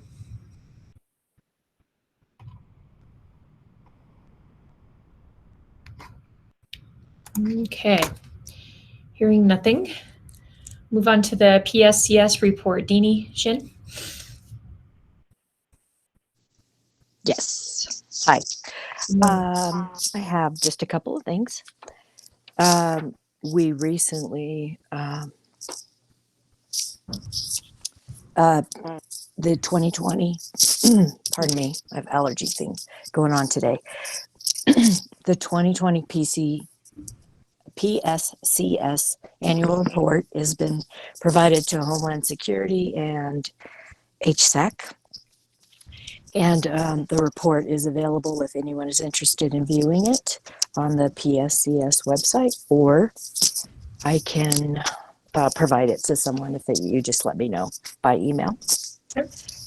Secondly, we have, I just wanted to remind people that we have an upcoming training presentation that's available on January 28th, and it will be on location-based services, which is timely. And it's an opportunity for people to, first of all, for FirstNet to provide a little bit of information about what they're proposing and what they have available, but it's also an opportunity for our community to put in our requests and make sure that FirstNet and the other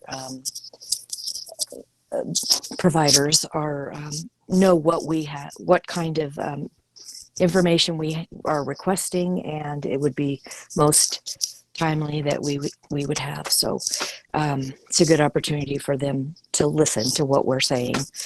And I will be sending out a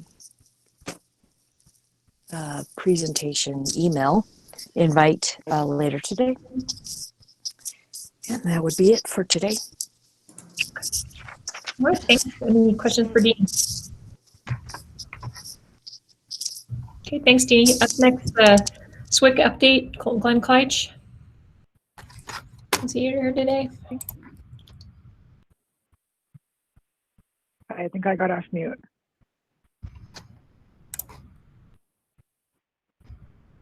Hi, this is Tracy with FirstNet Authority. Hi, Tracy.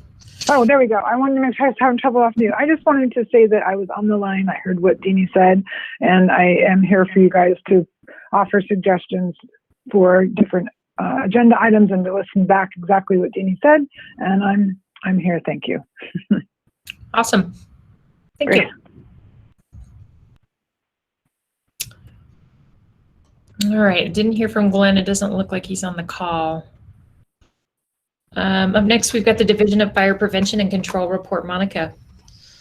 Thank you, Vicki. So the Fire Commission published their their final recommendations. I provided that to everybody last fall. Interestingly enough, Representative McCluskey is actually sponsoring several of the pieces of legislation that came out as recommendations from this body. So I know she is a huge public safety advocate. And we had our first meeting on the 5th, just trying to get us all back in gear for the fire season and getting some legislation and funding in place. The governor set aside $2.5 million, which is not even close to what these fires are costing us. And we can all just imagine what our fire season is going to be like this year if we continue to not have any moisture. I am a sitting member at Mike Morgan's request of the Mutual Aid Subcommittee of the Fire Commission, only because we're just now getting into some of the meat and potatoes of the recommendations of this group and how they think 911 could play a pivotal role in mutual aid requests and working during the wildland fires. So as more of that information becomes available, I'll be sure and share it. Great.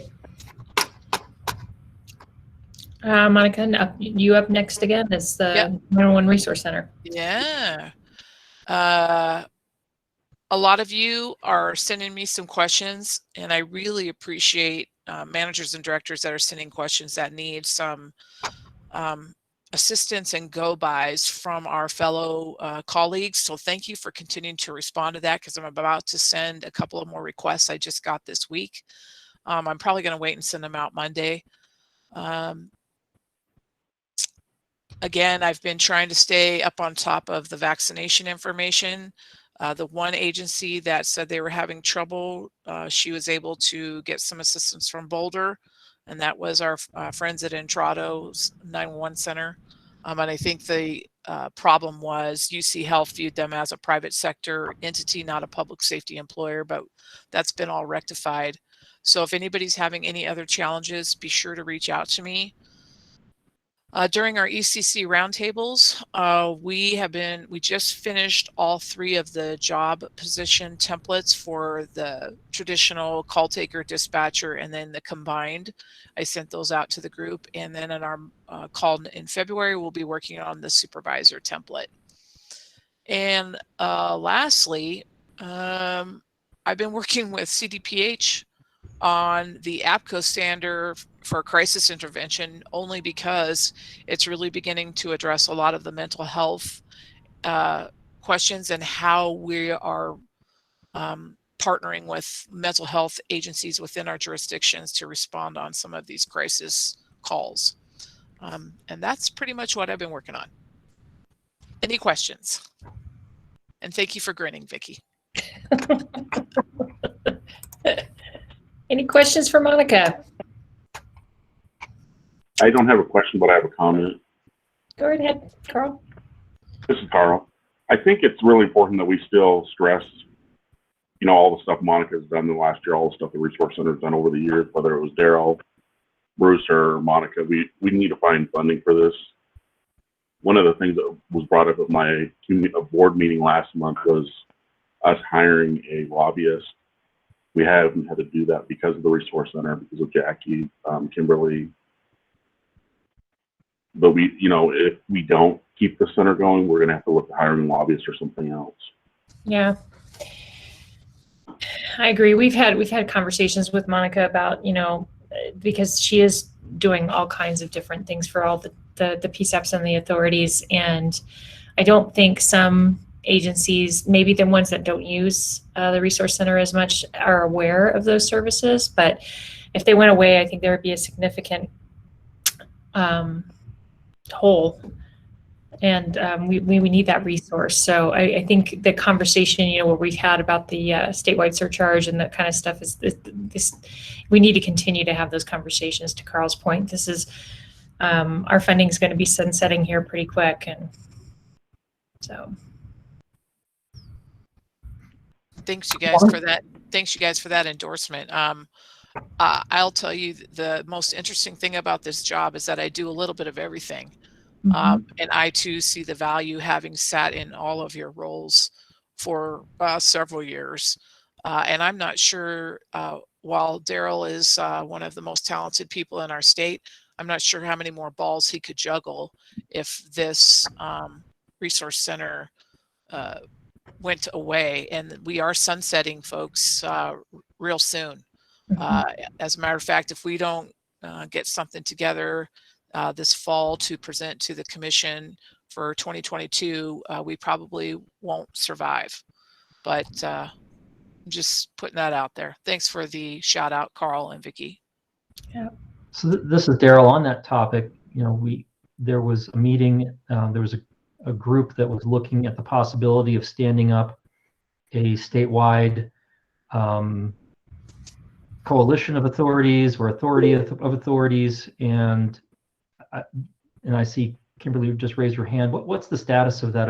Are those conversations still going on? Because I know one of the things that group was being recommended to do would be to fund the Resource Center. Yeah, so that's on me. And from our State 911 Authority Board meeting, the marching orders, or at least I'm going to say the consensus, was it was a great idea. And it was a great idea to have it as more like an association membership.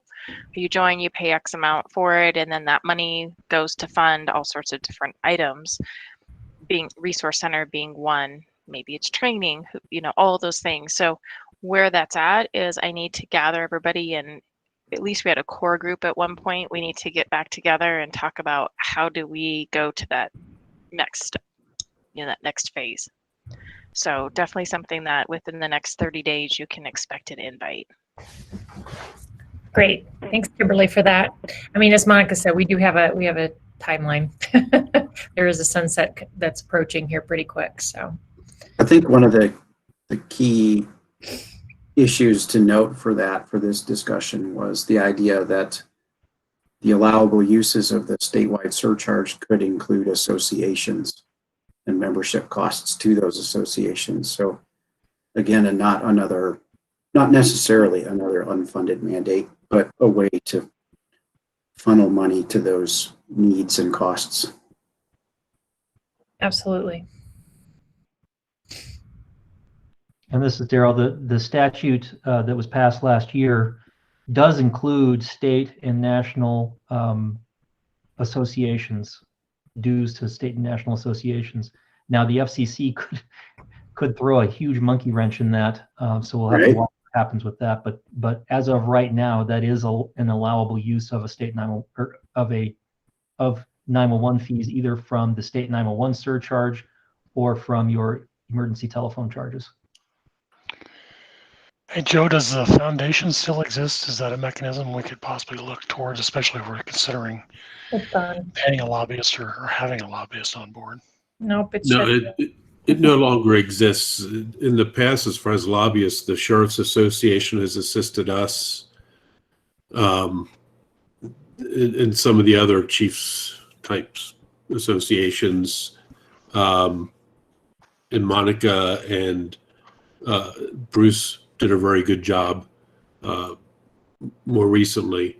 I did do a draft of a cleanup bill that I don't know where it is right now, but it would change HR what was it, 2293? In any event, to not have the limitation, among other things, not have the limitation on dates in the year when you could increase your surcharge. We got rid of that a number of years ago when there weren't really any complaints about it. I don't know why that came back in.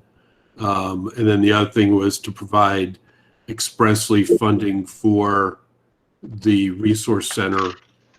And I'm wondering if it also might not lessen the bite of a training standards bill if the resource center would provide training standards classes. You know, they'd be paid for out of the surcharge, out of the funding to the resource center to do training for anybody in the state. So I think it's something we need to address. So I'm sorry, this is Vicki. Just so as far as Kimberly's next steps, is that kind of the next logical step then to keep moving on this and getting this going?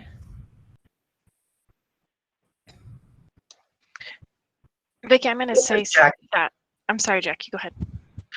I just wanted to comment on the twice a year. The reason that got put back in was so that the telecoms wouldn't oppose our bill. They were concerned that because we were increasing the surcharge and there would be a lot of people at once moving forward at the same time, that they were afraid that they would have to be changing their billing once a month for each authority. And that's the reason behind that. And yes, Kimberly, I am fully, I've talked to the boards I represent about their opinions, and I think that we're moving forward towards the idea of having the membership-based conglomerate group. Sorry, I can't think of the word. Thanks. Yeah, I think, just from the evaluation that we did, and I had Tracy involved and he took a look at everything, it just seems to make sense that no IGA, instead it's more of an association that comes together, members pay into it, they pay their dues, those dues go to pay for X, Y, and Z that is determined upon by that association. So I think the next steps is having that meeting, and really just because it can start and be formed by those that want to participate, which is great, because ideally it would be everybody 100%, but we don't have to wait by trying to get 100%. So that would be the benefit of being able to get started. So I'll get that core meeting set up, and then we can just look at a path forward and report back at our next meeting.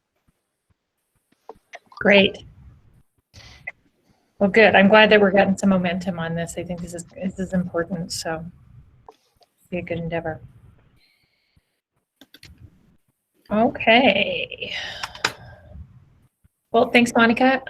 So up next, we've got old business. We are running behind on our agenda a little bit, so hopefully everybody's not getting too hungry for lunch. The first item up is the 2022 area code change in considerations and 10-digit dialing to accommodate the 988. Lumen, sorry. Is that, who's going to speak to that? And I'm talking to mute again. So I put that on here last meeting, and Lumen wasn't really prepared to talk about it yet. So I was hoping that CenturyLink could talk about area code changes coming up and the work that's having to be done behind the scenes to prepare for the 988 implementation. Tim, I don't know if either of you are able to talk about that today. Otherwise, I can just give a brief overview as to what's happening.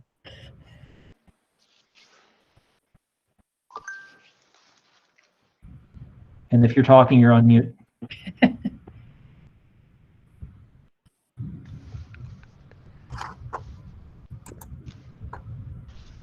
Okay, well, I guess I'll just give a brief overview. So as Cheryl Sorry, mentioned- Daryl, I had nothing to add. I don't really have any update for you.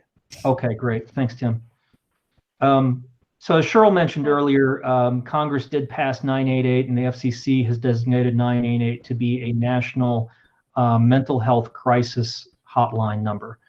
The idea is that it will work similar to 911 in that people won't have to remember a 10-digit number if they're having a mental health crisis or they know somebody who's having a mental health crisis, whether it's a suicidal individual or someone along those lines, but they don't want to call 911. They will be able to just remember one number, 988, remember wherever they are and be able to call that number. That causes some issues because we still have some areas of Colorado that are on 7-digit dialing.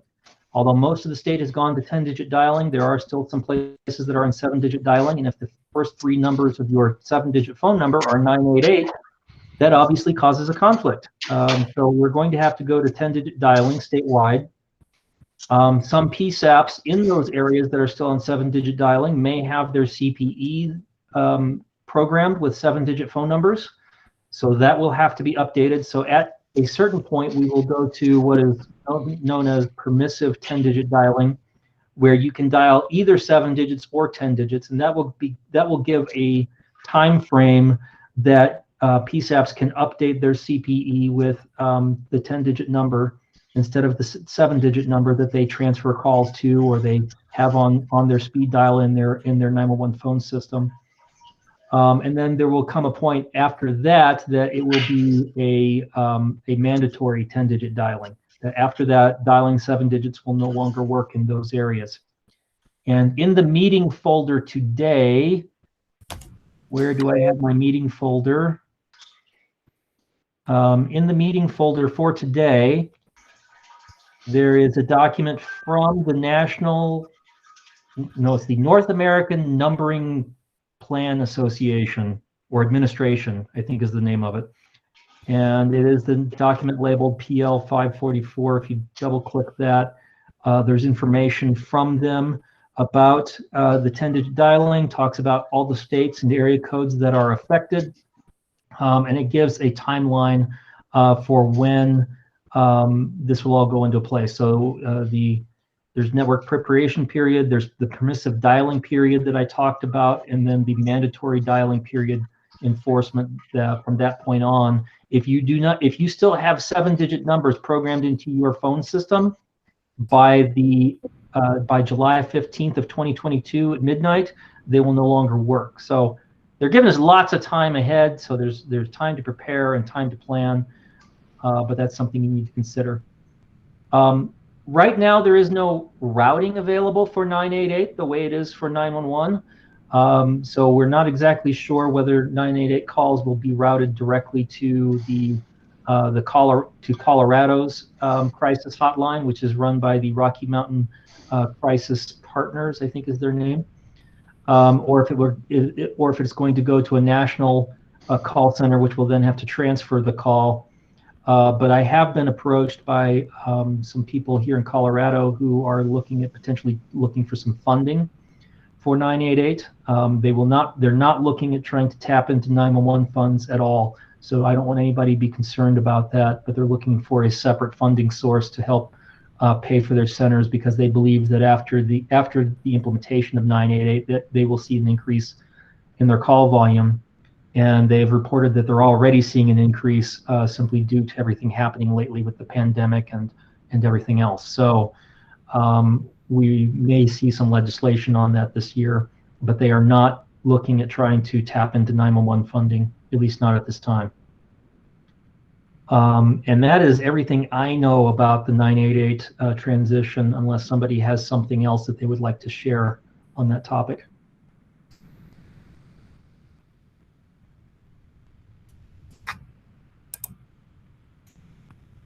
So I guess what I have, since Lumen didn't have any information on that, Tim, I assume this is on your radar, and that CenturyLink is working behind the scenes to prepare for the transition to 10-digit dialing statewide.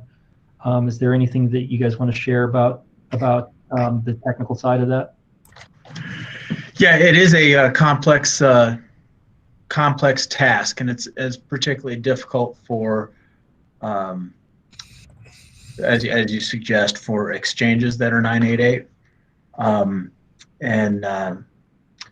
But we are moving forward, and we'll be compliant with the 988 system by the time it comes around next year. Okay. That's all I have then, Vicki. Good information. The draft recommended standards document for 2021, Daryl again. So I introduced this at the last meeting just to give people time to look at it. Commission rules require that the task force update this list annually. This is a list of recommended 911 standards for the commission to consider when they're considering proceedings that are 911 related. The commission is not required to adhere to this, but commission rules allow or require the task force to provide this at any rate. There were some minor changes from last year's version of this list, and I asked everyone to send me their comments if they would like to see any changes, if they have any suggestions, and I did not receive any input on this since our last meeting in November.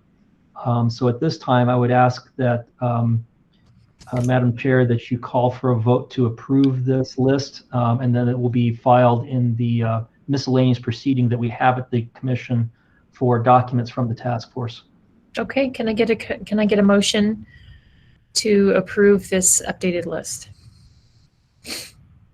Carl Stevens, I'll make that motion. Thanks, Carl. Can I get a second? This is Mandy. I'll second. Thanks, Mandy. Again, I will say we will assume you're approving by attending. If you have a concern or want to dissent, please say nay now.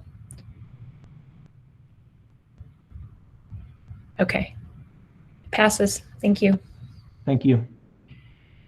All right. Up next, we've got the state archivist presentation. It's retention policies for 911 from Paul Levitt from the state archivist's office.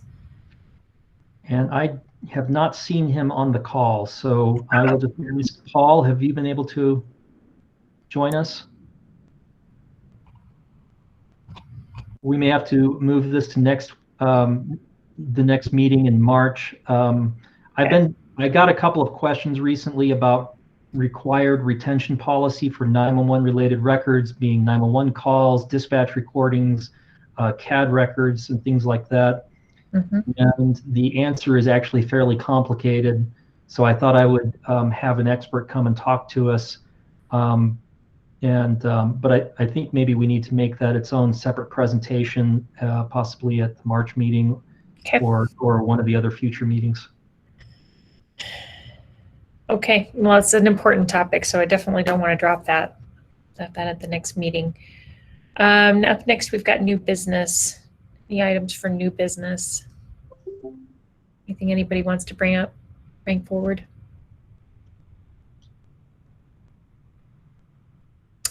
Okay, hearing none, I've just got the open discussion. Any items for open discussion? I think everybody wants lunch. Okay, all right. We up next we have adjournment and the lunch presentation from Steve Fullerton, which is a new technologies presentation. Steve is with Carbine. Can I get a motion to adjourn? This is Kimberly. I'll make that motion. Thanks, Kimberly. Can I get a second? Tina Bennett. Carl Stevens. All right, so we will re-adjourn. Should we say 15 minutes? That seem reasonable? Okay, 15 minutes. So that's 25 after. And we'll start up with Steve. Cool beans. Thanks. Thanks, everybody. I'm going to leave this open so that we don't have to sign back in, but I'm going to put it on mute. Perfect.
Hi, Jesse. It's Vicki.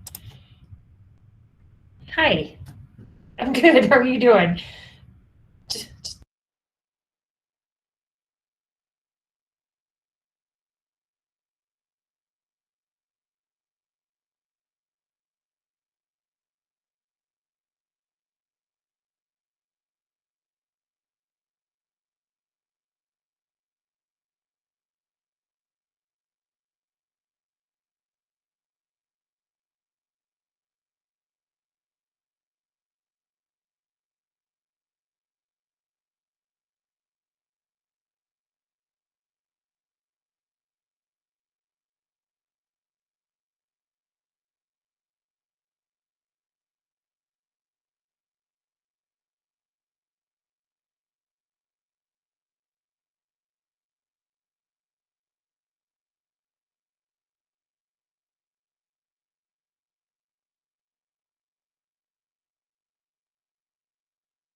Okay, it's 12:25. Steve, we'll probably give him just let's get another minute or two, let everybody rejoin.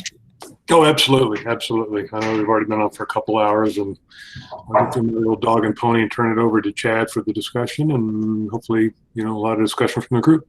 Okay, very good.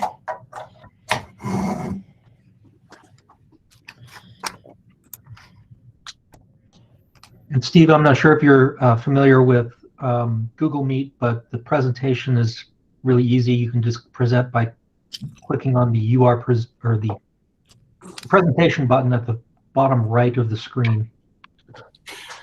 Yeah, we've all had to become very acquainted with WebExes in this past year, have we not? But yeah, we use Google Meet regularly within Carbine and other companies that we work with and customers. So, and that's actually, part of why we're here today, to talk about these capabilities and collaboration and why it's so important in public safety. So, yeah, I think you're still presenting now. So whenever you want to kill that, I can switch over to my screen if you want. There you go.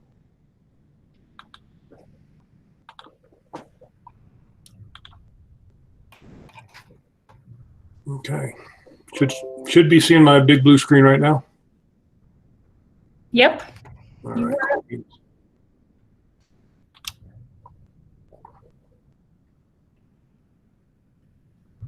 And then, like I said, we'll give them a couple more minutes, and when you guys give the word, we'll kind of jump in.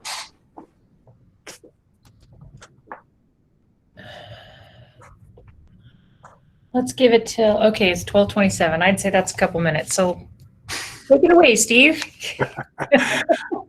Well, Baines, well, hello again, everyone. And we probably all said it a bunch of times so far this year, but from me, Happy New Year to everyone. And let's just hope 2020 wasn't a preview, right? And we can quit using terms like new normal, which unfortunately I'm probably going to do in this presentation already. So with that, I'm Steve Fullerton. I am the Regional Sales Director, Account Exec, whatever you guys want to call me, for the Western United States right now, as well as helping out Carbine and our clients wherever and however I can. Getting a little bit more, a lot of you guys know me, and I'll say my piece for a few minutes and we'll get into the agenda.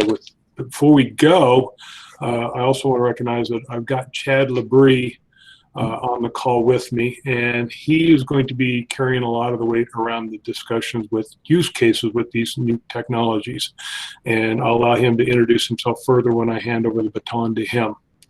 So just a quick agenda. I'm going to spend a minute or two talking about who Carbine is and level setting who we are in the industry, because we do have a great story to tell, and it's not from a sales perspective, but about how Carbine came to be, and just so, and how we became a leader in the public safety industry for what we do. A lot of positives and a lot of lessons learned, of course, when you enter.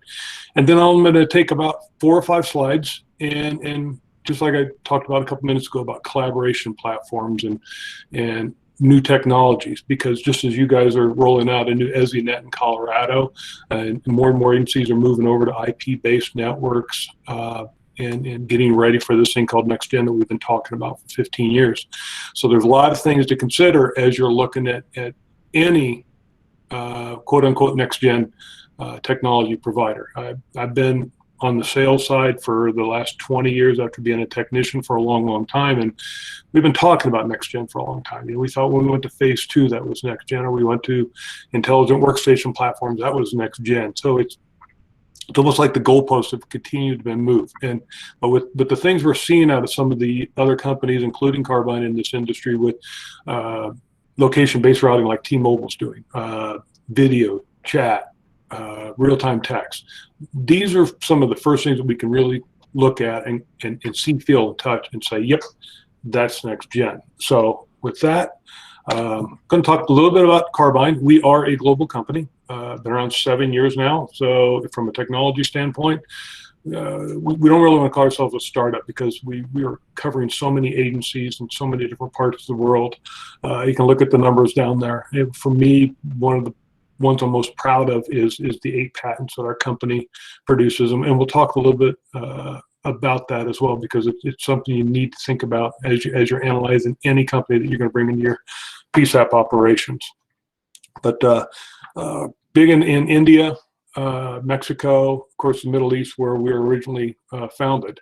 And on that note, we were founded, our founder, Amir, was a victim of a crime in Tel Aviv, I believe it was. He was at the beach, and he contacted emergency services, and they couldn't locate him. And he was thinking, here I am with all these great smart devices, and I can find a restaurant, I can find this, but nobody can find me in public safety. And so that was his call to action at a very personal level to create this company we call Carbine and start making emergency services more enabled, more situational awareness, visualization of data and that sort of thing. So it's a great story behind why we became who we are. And there's a mirror up on our screen. I just want to point out that our advisory board that we have is kind of a who's who from a public safety or even homeland security, with folks like Michael Chertoff, Kirsten Yeltsin, Kevin Brock, Ed Davis. Part of our team that's been guiding this so that we have a fuller understanding of not just local PSAP operations, but how all of that information is beginning to roll up at a federal level, because we're seeing it more and more where they're getting involved in public safety. So we're got a very powerful team behind this company to keep it moving forward and stay abreast of the changing industry that we live in. Some of our partners, you recognize a lot of the big brands, Google, Microsoft, AWS. Two big ones we recently announced were Central Square Technologies on the CAD and RMS public safety portfolio, and the Global Medical Response, which is actually in, I think, a couple of the PSAPs here in Colorado with a company called AMR. They handle life flight, EMS, paramedics, have 60 plus call centers around the country. So they're seeing the value of technology such as what Carbine does and others that they partner with to, again, reduce the dispatch time, get the right proper responses, and be efficient about how you do it, which ultimately returns a cost savings. One other partner I have to point out, as always, is Converge One, who you are all very familiar with. Brian Kelly, good friend of mine. He's a partner of mine. We're working in multiple states across the country because they're experts at what they do, and they've been very good at working with cloud-based solutions and also with the traditional call handling. So they've been a very strong partner of ours, and we're looking forward to expanding that as well. Oh, wrong direction. A couple key clients. We'll spend a lot of time on this. Of course, we recently announced we're partnered with Orleans Parish and Terrell Morris, very progressive, forward-thinking guy. We are very excited about that. And of course, Brett over in Aspen, Pitkin has been a client of ours. He can't be on the call today. I think he's doing COVID vaccinations. But if you guys ever want, touch base with him. He's got some great feedback on his experience with Carbine so far, telling more. And on the far right-hand side, GDOT. GDOT, not in the public safety realm, so to speak, but they handle all their highway transportation, and they were averaging anywhere from 12 to 23 minutes on their dispatches. And with the use of some of the capabilities out there, we've helped them reduce their dispatch times to under 90 seconds because they wouldn't send a resource until they knew where the incident was that they were calling about. So it's, again, this new information that we're able to provide and other providers can do is so powerful. And think about that, from going from 12 to 23 minute dispatch just under 90 seconds. We have a couple of suites in our portfolio. We're expanding it. We do Universe, which is primarily what we're going to be talking about from use cases on our location, video, and chat, what we've learned from that, what customers have learned, and how that information made a difference in the PSAP operations. But just touching on that. So what we just talked about, cloud solutions, the Google Meets, the Cisco WebEx, Zoom, we're all using different ways. We've had to learn it. And I think this is a powerful quote. Cloud solutions for emergency service went from a nice to have to must have with COVID.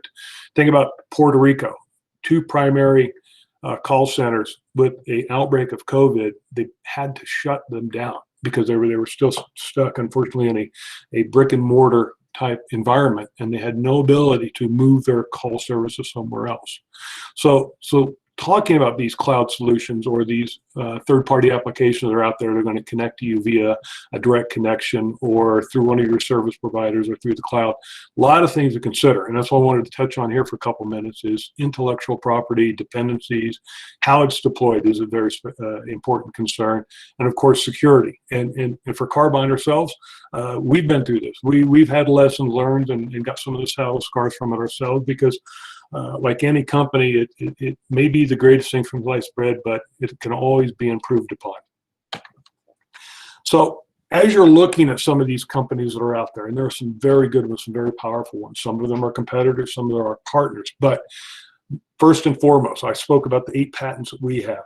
Think about the intellectual property. You have to ask these questions. You know, is the company that's selling you this, or they're providing the service, did they develop that technology? Do they own that code? Is it protected so that it doesn't compromise your operations down the road?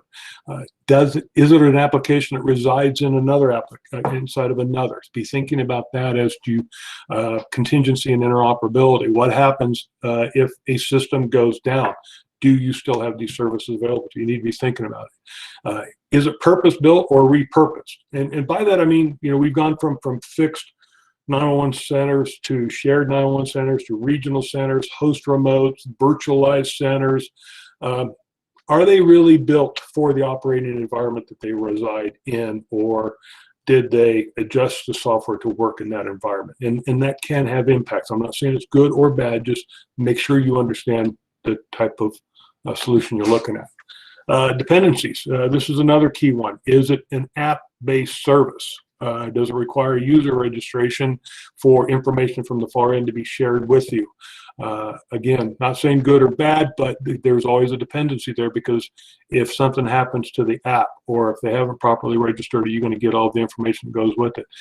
Is it operating system dependent? You know, of course, we had to write our software to work on both Apple and Android, and there are some open source software globally that, again, our cloud-based solution had to be developed for. Browser needs. Is your access to this information based upon a browser, or is it a client-based system? What are the networking and connectivity needs? You know, we have all of your proper IT security needs within your PSAP.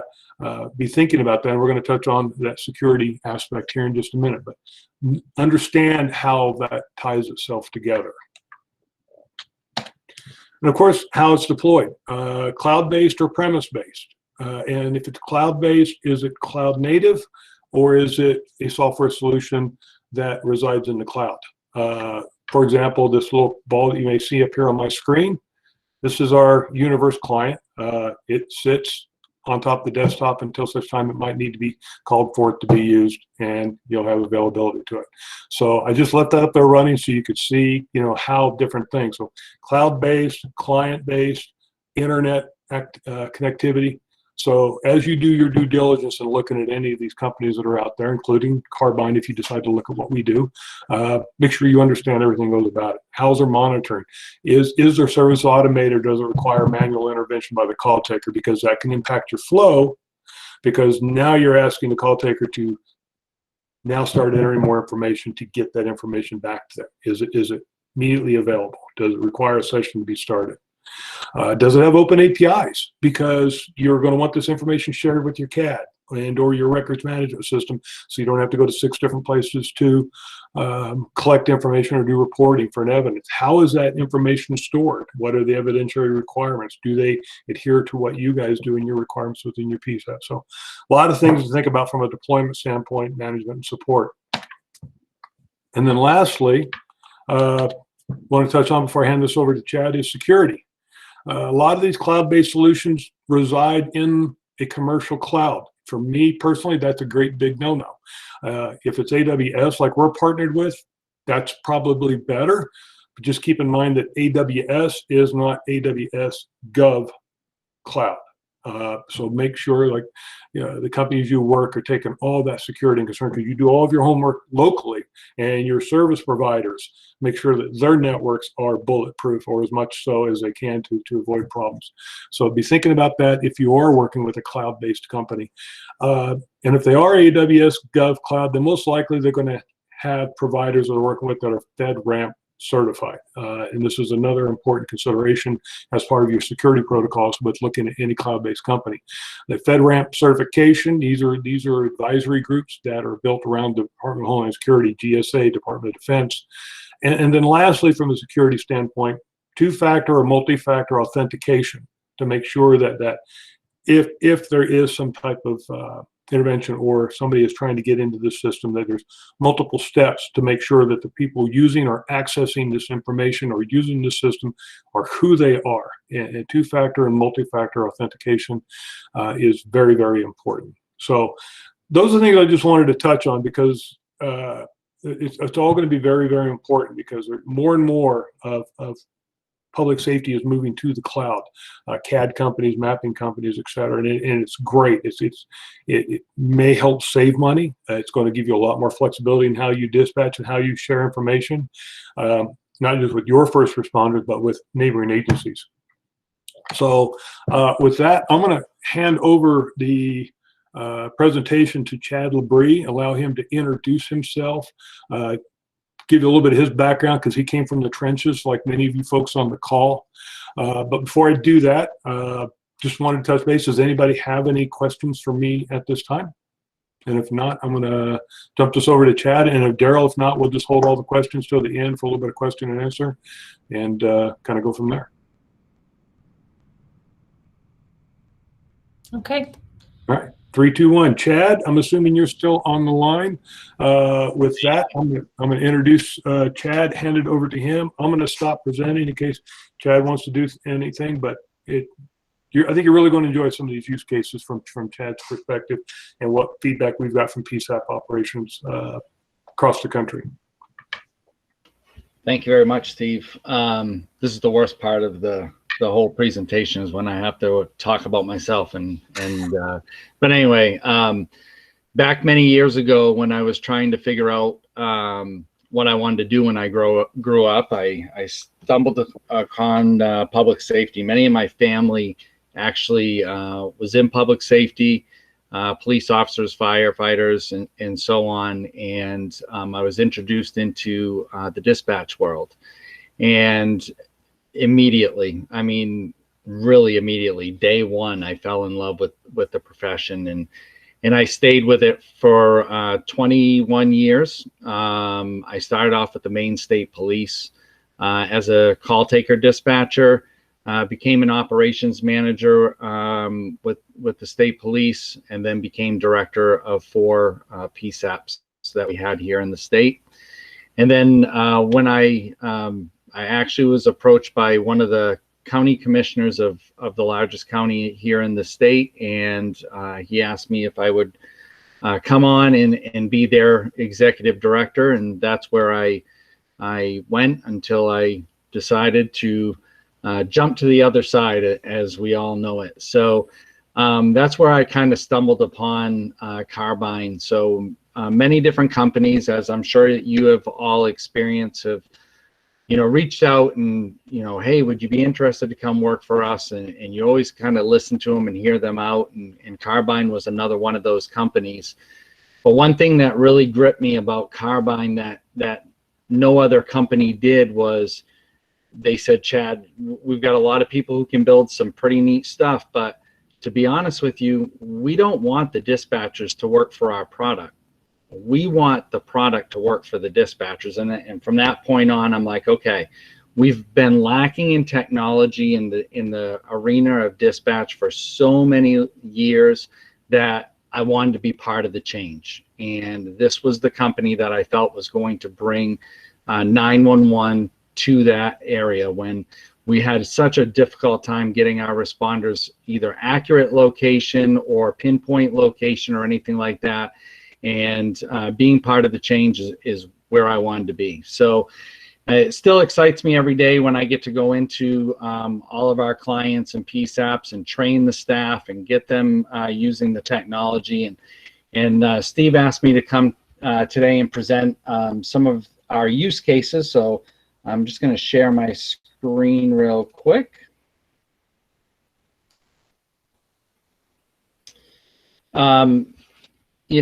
Steve kind of talked about different pieces of technology and the location and the video and text to 911, things like that. In location right now, pretty much everybody's providing it, but in what magnitude do we actually see location? So obviously, we're all getting location within the emergency call.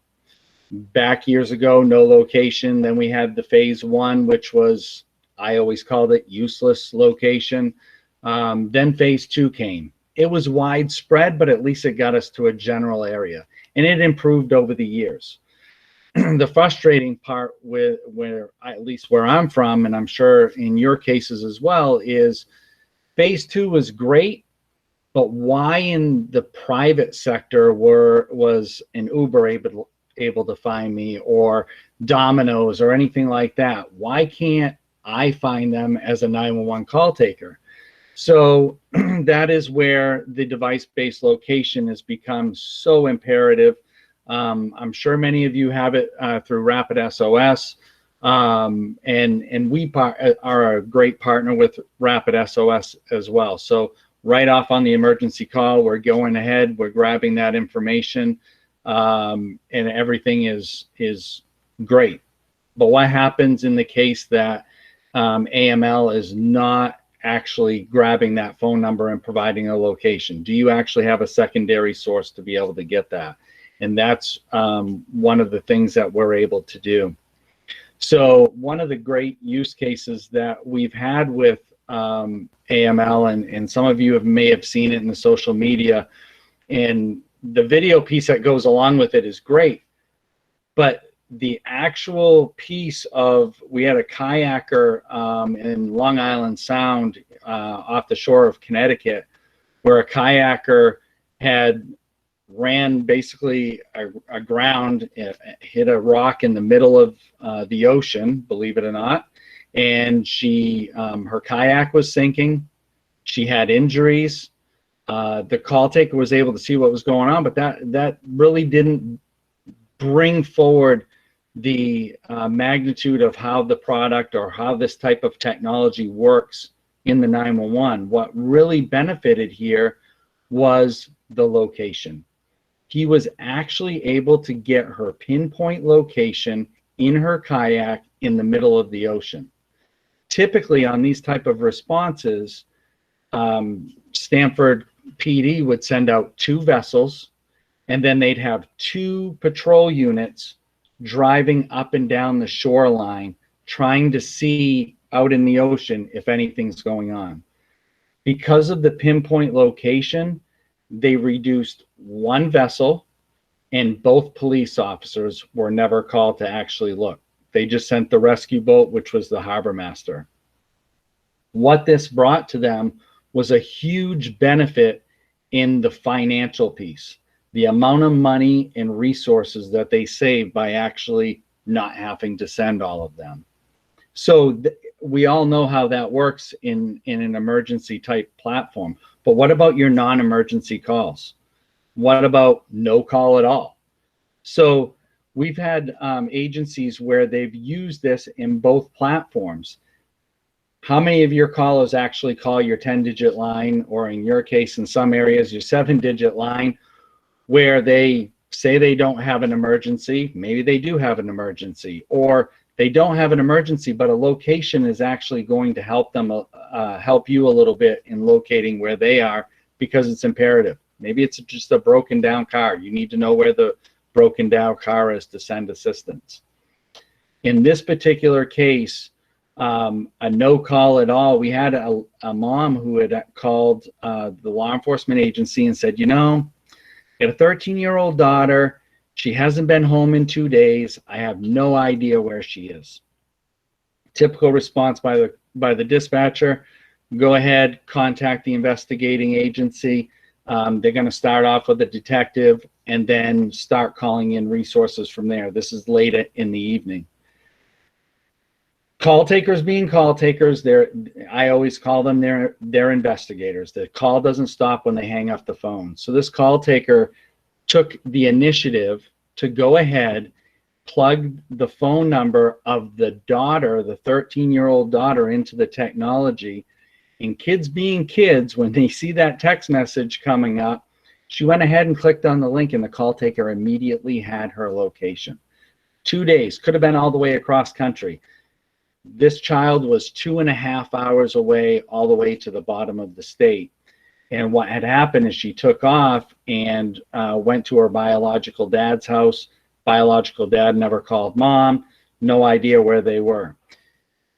When talking to the agency, what they told us was we were getting ready to call 3 people in off shift, pay double time and a half, alert other authorities, bring them in. The amount of money that they were saved by just plugging in technology and bringing in device-based location. That call taker called the agency that was closest to this girl, sent them to the location where they were getting the getting that pinpoint, and was able to get her and return her back home. So the amount of money that they estimated that they saved was about $10,000. Pretty good for one call. So that's where this location type of service was helpful. Ultimately, we're always looking to bring our responders home safe. How does this location type technology affect responder safety? How can it affect responder safety? Our technology is being used, and technology like ours is being used for canine calls. All of our canine handlers in one agency is utilizing Carbine by tracking the canine handler. Canine handler gets a call heading into a track into the woods. Old way, if the canine handler got in trouble, they radio in, they always start from the point of where they started. Not anymore. You can actually go to the closest location and actually get them. So they're activating their location. Call takers dispatch has the officer on the screen, seeing them going through the woods. Officer down, officer needs assistance, whatever that radio call is, you're now going possibly 3 miles down the road to actually go in and provide this officer assistance. This has been very beneficial in our one of our agencies, 3 different occasions. 2 of them was when the officer actually needed backup. The other was when an officer actually fell and broke his ankle, and they had to send medical response in for the officer. So a huge officer safety tool in trying to be able to find the officer when they're in need as well. The next thing I want to kind of talk about is video and how it provides situational awareness that we're getting feedback from is, video is one of those sensitive areas. Do you get it? Don't you get it? What's it going to do to the call taker or dispatcher? But the situational awareness piece can be broadcast, and we'll talk about this in a little while more in depth, to maybe an EOC or maybe a unified command. So the situational awareness that this provides is very, very monumental. In one of our cases, we actually had a hostage situation, if you will. A woman was being held captive by her husband. They were in a bedroom. The door was barricaded by a bed, by a bureau, and he was looking out the window, waiting for response. What happened is their 15-year-old child made it outside the house, called 911, alerted authorities, and they responded. They got the mom's phone number from the child, and instead of calling the phone and alerting the suspect, they just sent a quick text. And they were able to activate her video, get her exact location, and see what was going on. They had his description. They had an empty vodka bottle at his foot. They witnessed him smoking marijuana, and he had a gun in his left hand. As responders arrived on scene, all of this information is being provided to them before they even arrive. They know where to go to surround the house to put them in the safest manner possible.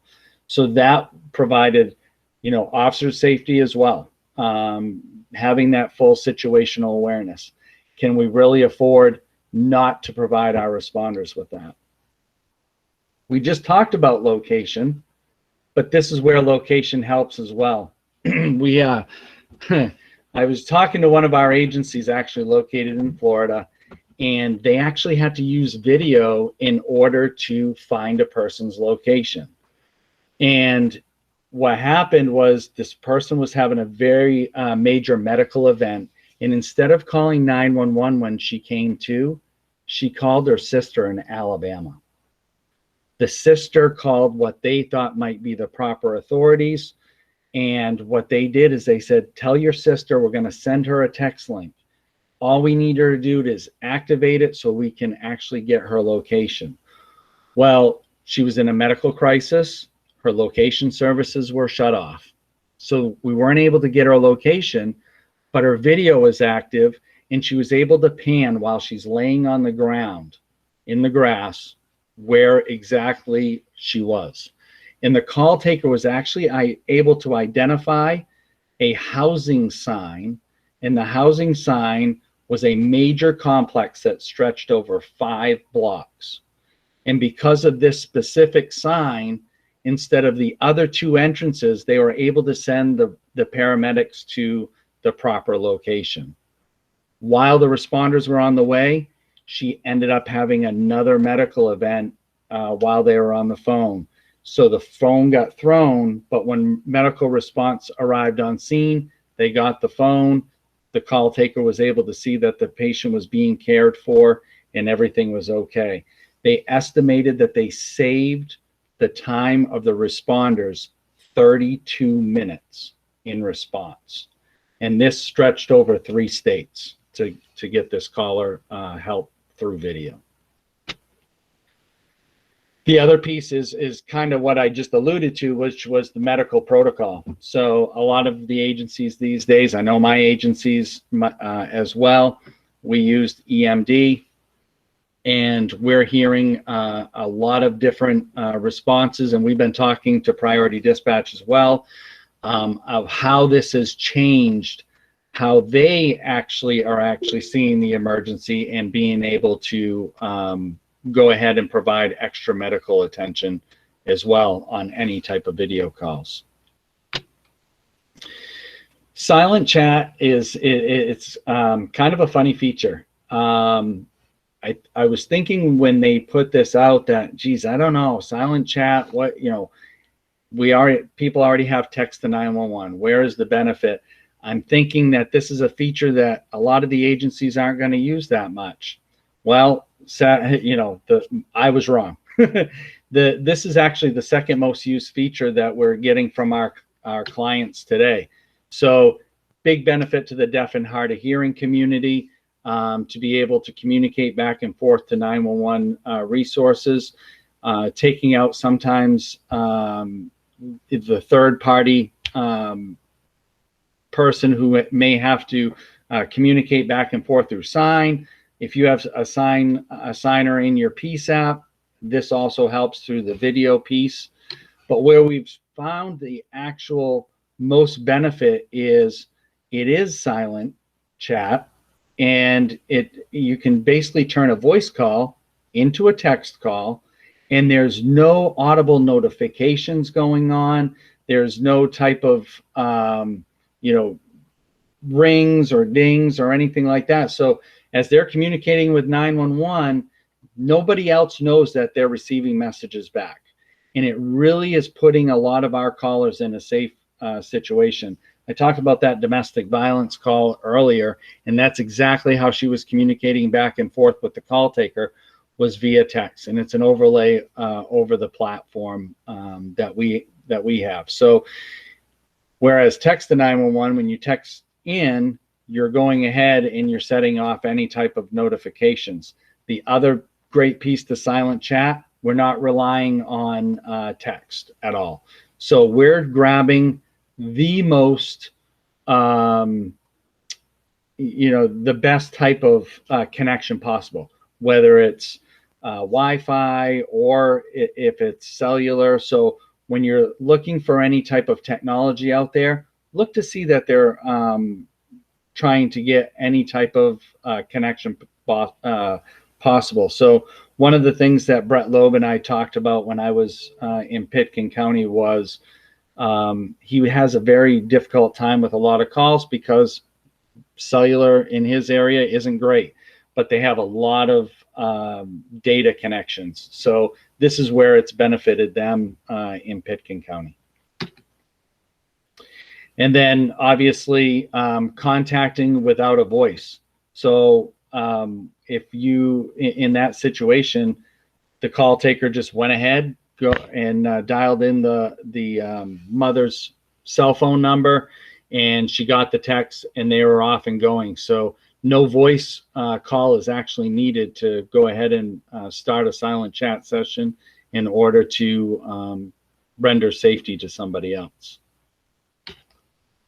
The last piece that I want to talk about is the incident, is any type of incident conferencing. So being able to provide resource management into any of the different areas, you know, if you're set up as a call taker dispatcher, being able to actually see what's going on at the call taker level and being able to go ahead and dispatch resources. That saved a lot of time.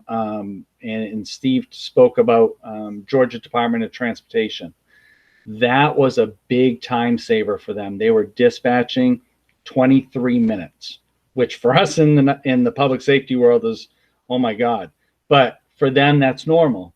And what we've been able to do is help them reduce their dispatch time down to 3 minutes. So that has been a huge accomplishment for them. And they're doing that through resource management, where some person's handling the call and then another resource is going ahead and sending that resource out.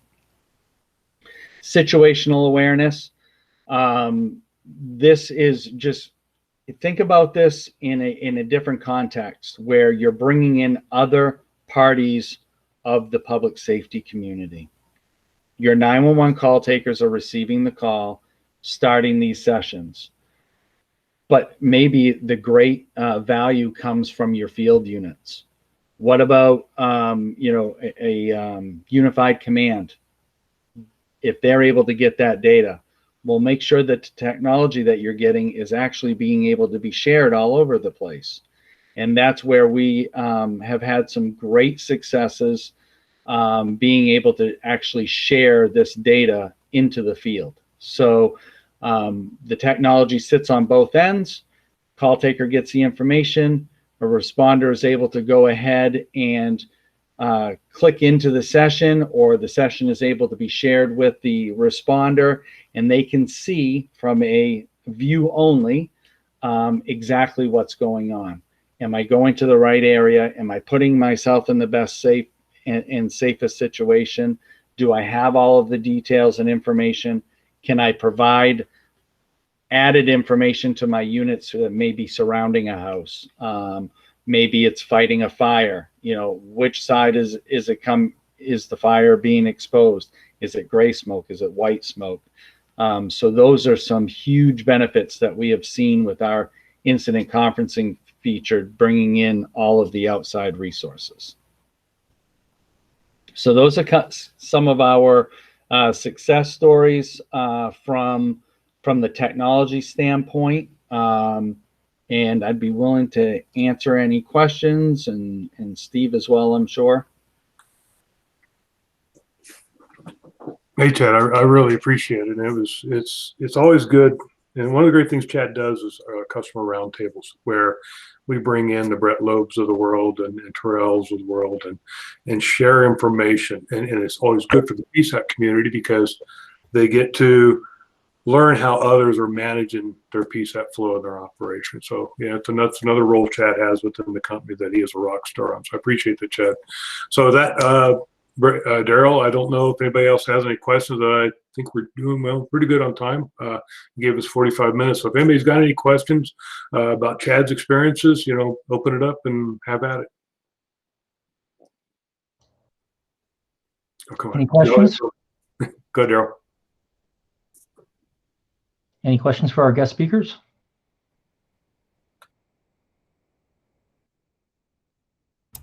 All right.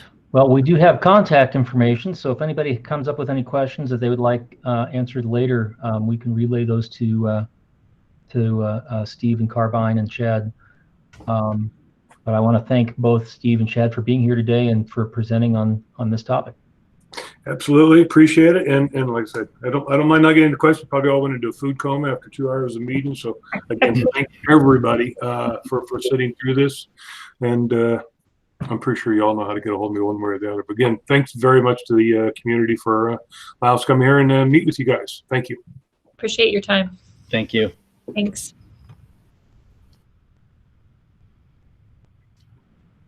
Vicki, when do you want to start the Resource Center board meeting? So I think we were saying like 10 minutes after we break. So let's go 1:15. Okay.